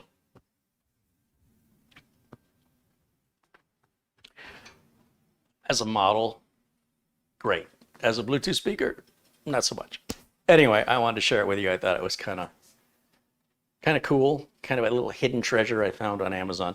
I'll add a link to it in the video notes in case you want to buy one. And I make a small commission if you buy anything from Amazon using one of my links. It's a way to support the channel. It won't cost you any more. I also, I've got all the discounts for Windows and Microsoft Office 2019 and 2016 available in the video notes. These have all been vetted by me and have my personal reassurance that these are legitimate keys. They will work, but please do not buy any software, not just this software, but any software that you do not intend to activate within a reasonable period of time. Okay, don't go to the store and buy a whole bunch of bananas and then go and try and eat those bananas 2 months from now and be upset when they don't work. Don't go buy an expensive television and leave it in the box for 6 months and then think you're going to get good customer service when you finally get around to taking it out of the box and it's damaged. It's suspicious. Like, why did you buy it and then not use it? So the reason that I'm making the Windows and Office keys available all year for the next 12 months is so you don't have to worry about it. Just buy them when you need them. This is an industry problem with stolen keys. Once you activate the key, you're set. Unless you change your hardware, the key will never deactivate itself, okay? But the theft of these keys, the theft that's happening right now means that the keys start to expire, they spoil. And for lack of a better word, they're not meant to be held, and nor can I think of anything else that you should buy and hold apart from maybe a bottle of very expensive wine. Try that with a bottle of cheap wine sometime. And also, wine stops aging when it's been bottled. So there's no, generally speaking, there might be some whiskeys that improve with age, but a lot of it just gets bad. It's got to be aged in a barrel, not aged in a bottle. But off topic, squirrel moment. The point I'm trying to make is don't buy it until you need it to reduce the odds of having any problems or any issues with customer service. And it'll work. It just works. And it's legitimate. It is absolutely 100% legitimate. And unlike other YouTube content creators, I am personally going to, I've got your back. Do you understand? If you have a problem with anything I endorse, which is very few things, RoboForm, these Windows and Office keys have met my requirements that other software vendors do not meet.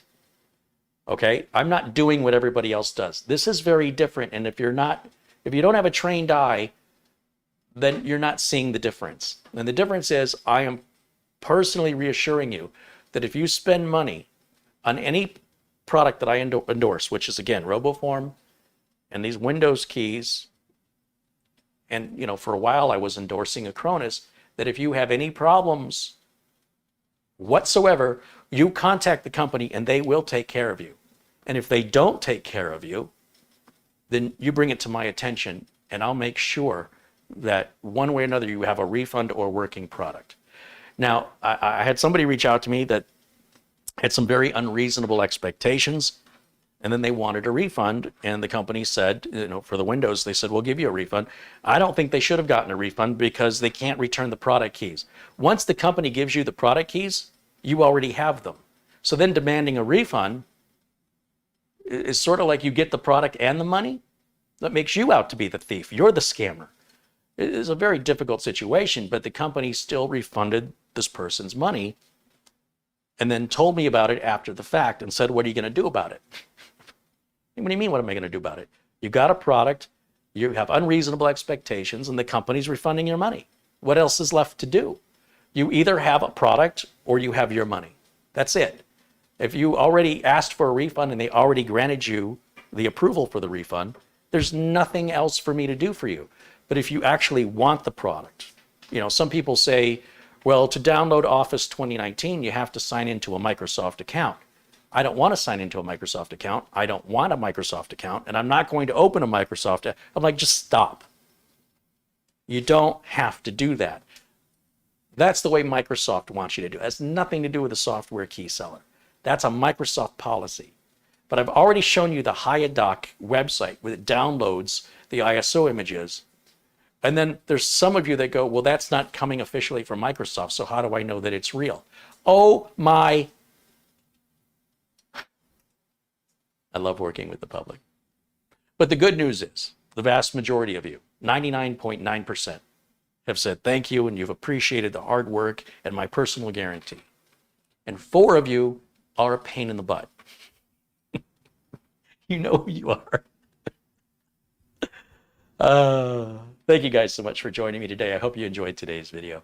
And like I said, with the Windows links, they save you money. I make a commission on it. Duh. The RoboForm, I'm going to keep the deal for RoboForm 30% off indefinitely. And we'll bring back bigger discounts infrequently. But the bigger discounts to RoboForm, I can foresee that maybe in the fall or something. But if you just decide you want RoboForm anytime, it's available here at 30% off always. If you decide you need Windows, Office 2016, Office 2019, anytime, you don't have to hoard it. Just get it when you need it. I promise it's going to activate. It is completely legit. My personal guarantee is you will either have an activated copy or you will have a refund, and the company will take care of it. So far, nobody has reached out to me who had a problem the company didn't solve.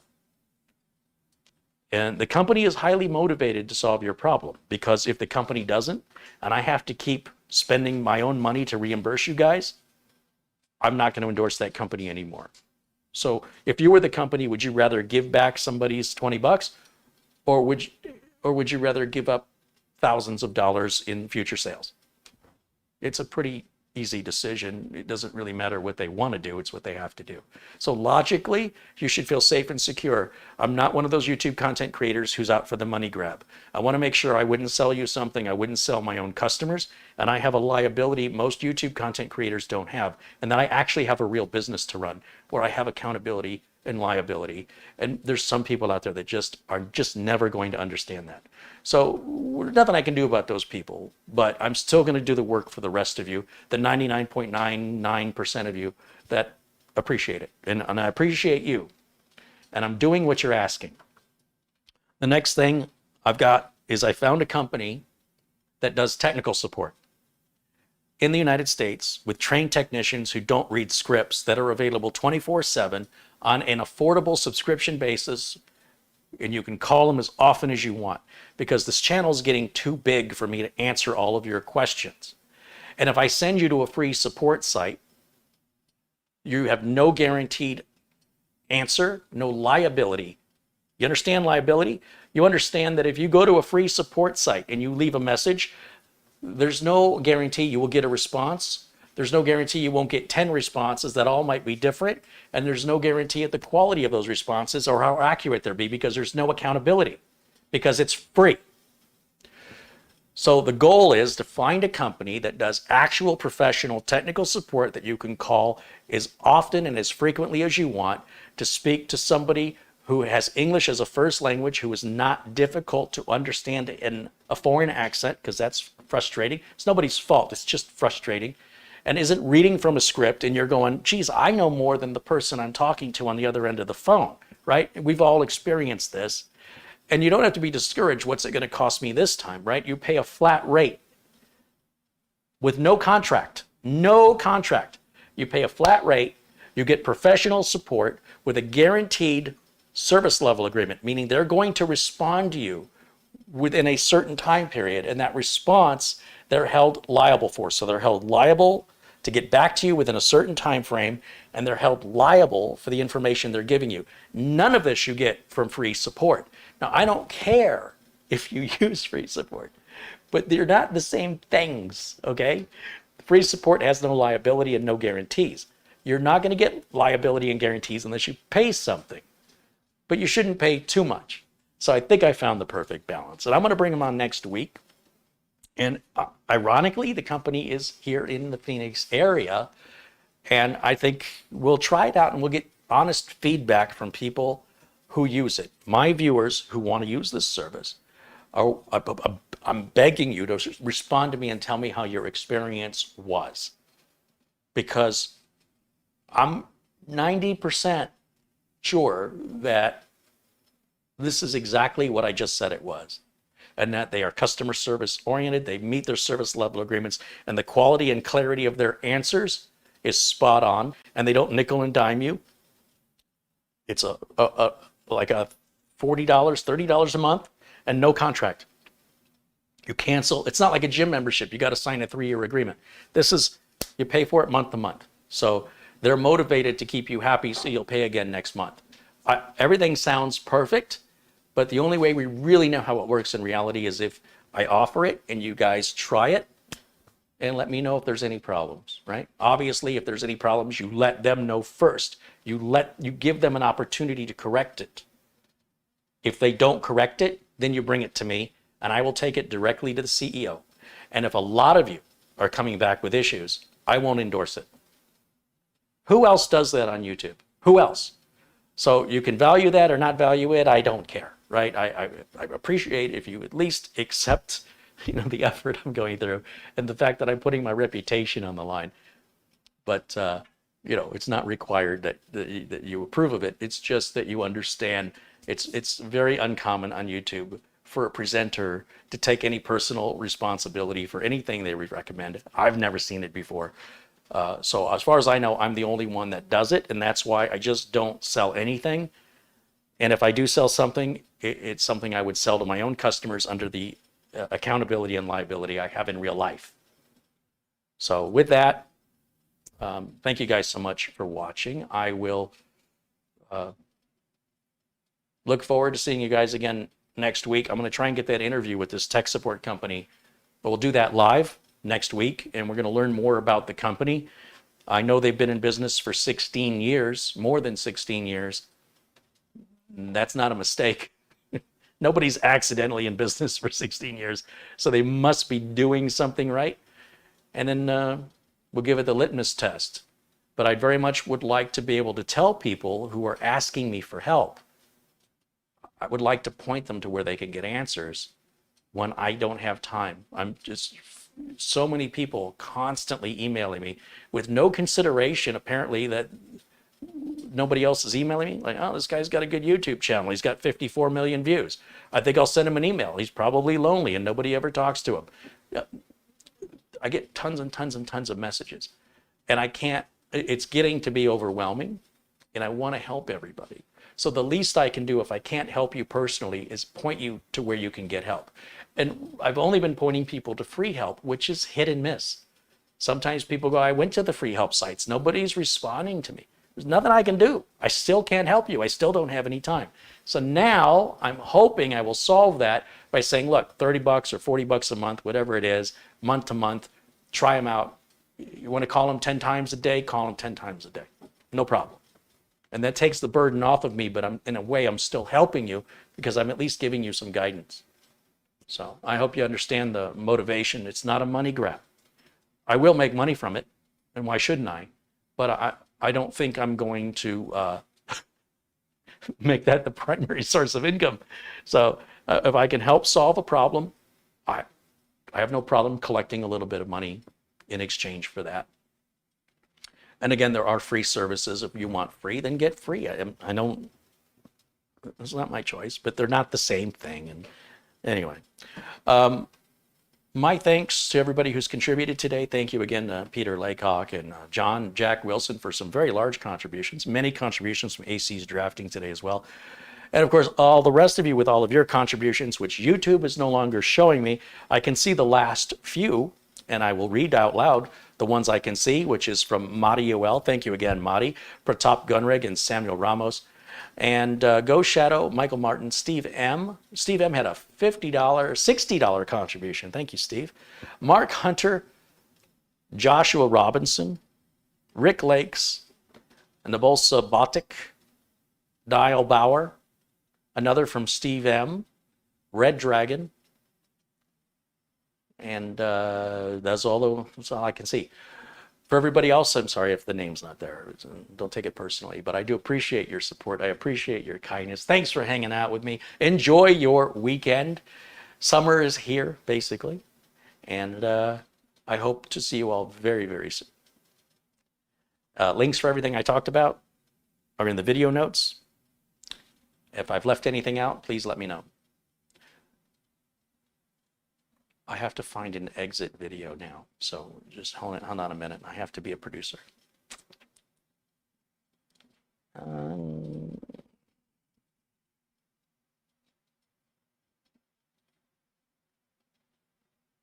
We'll end on an upbeat.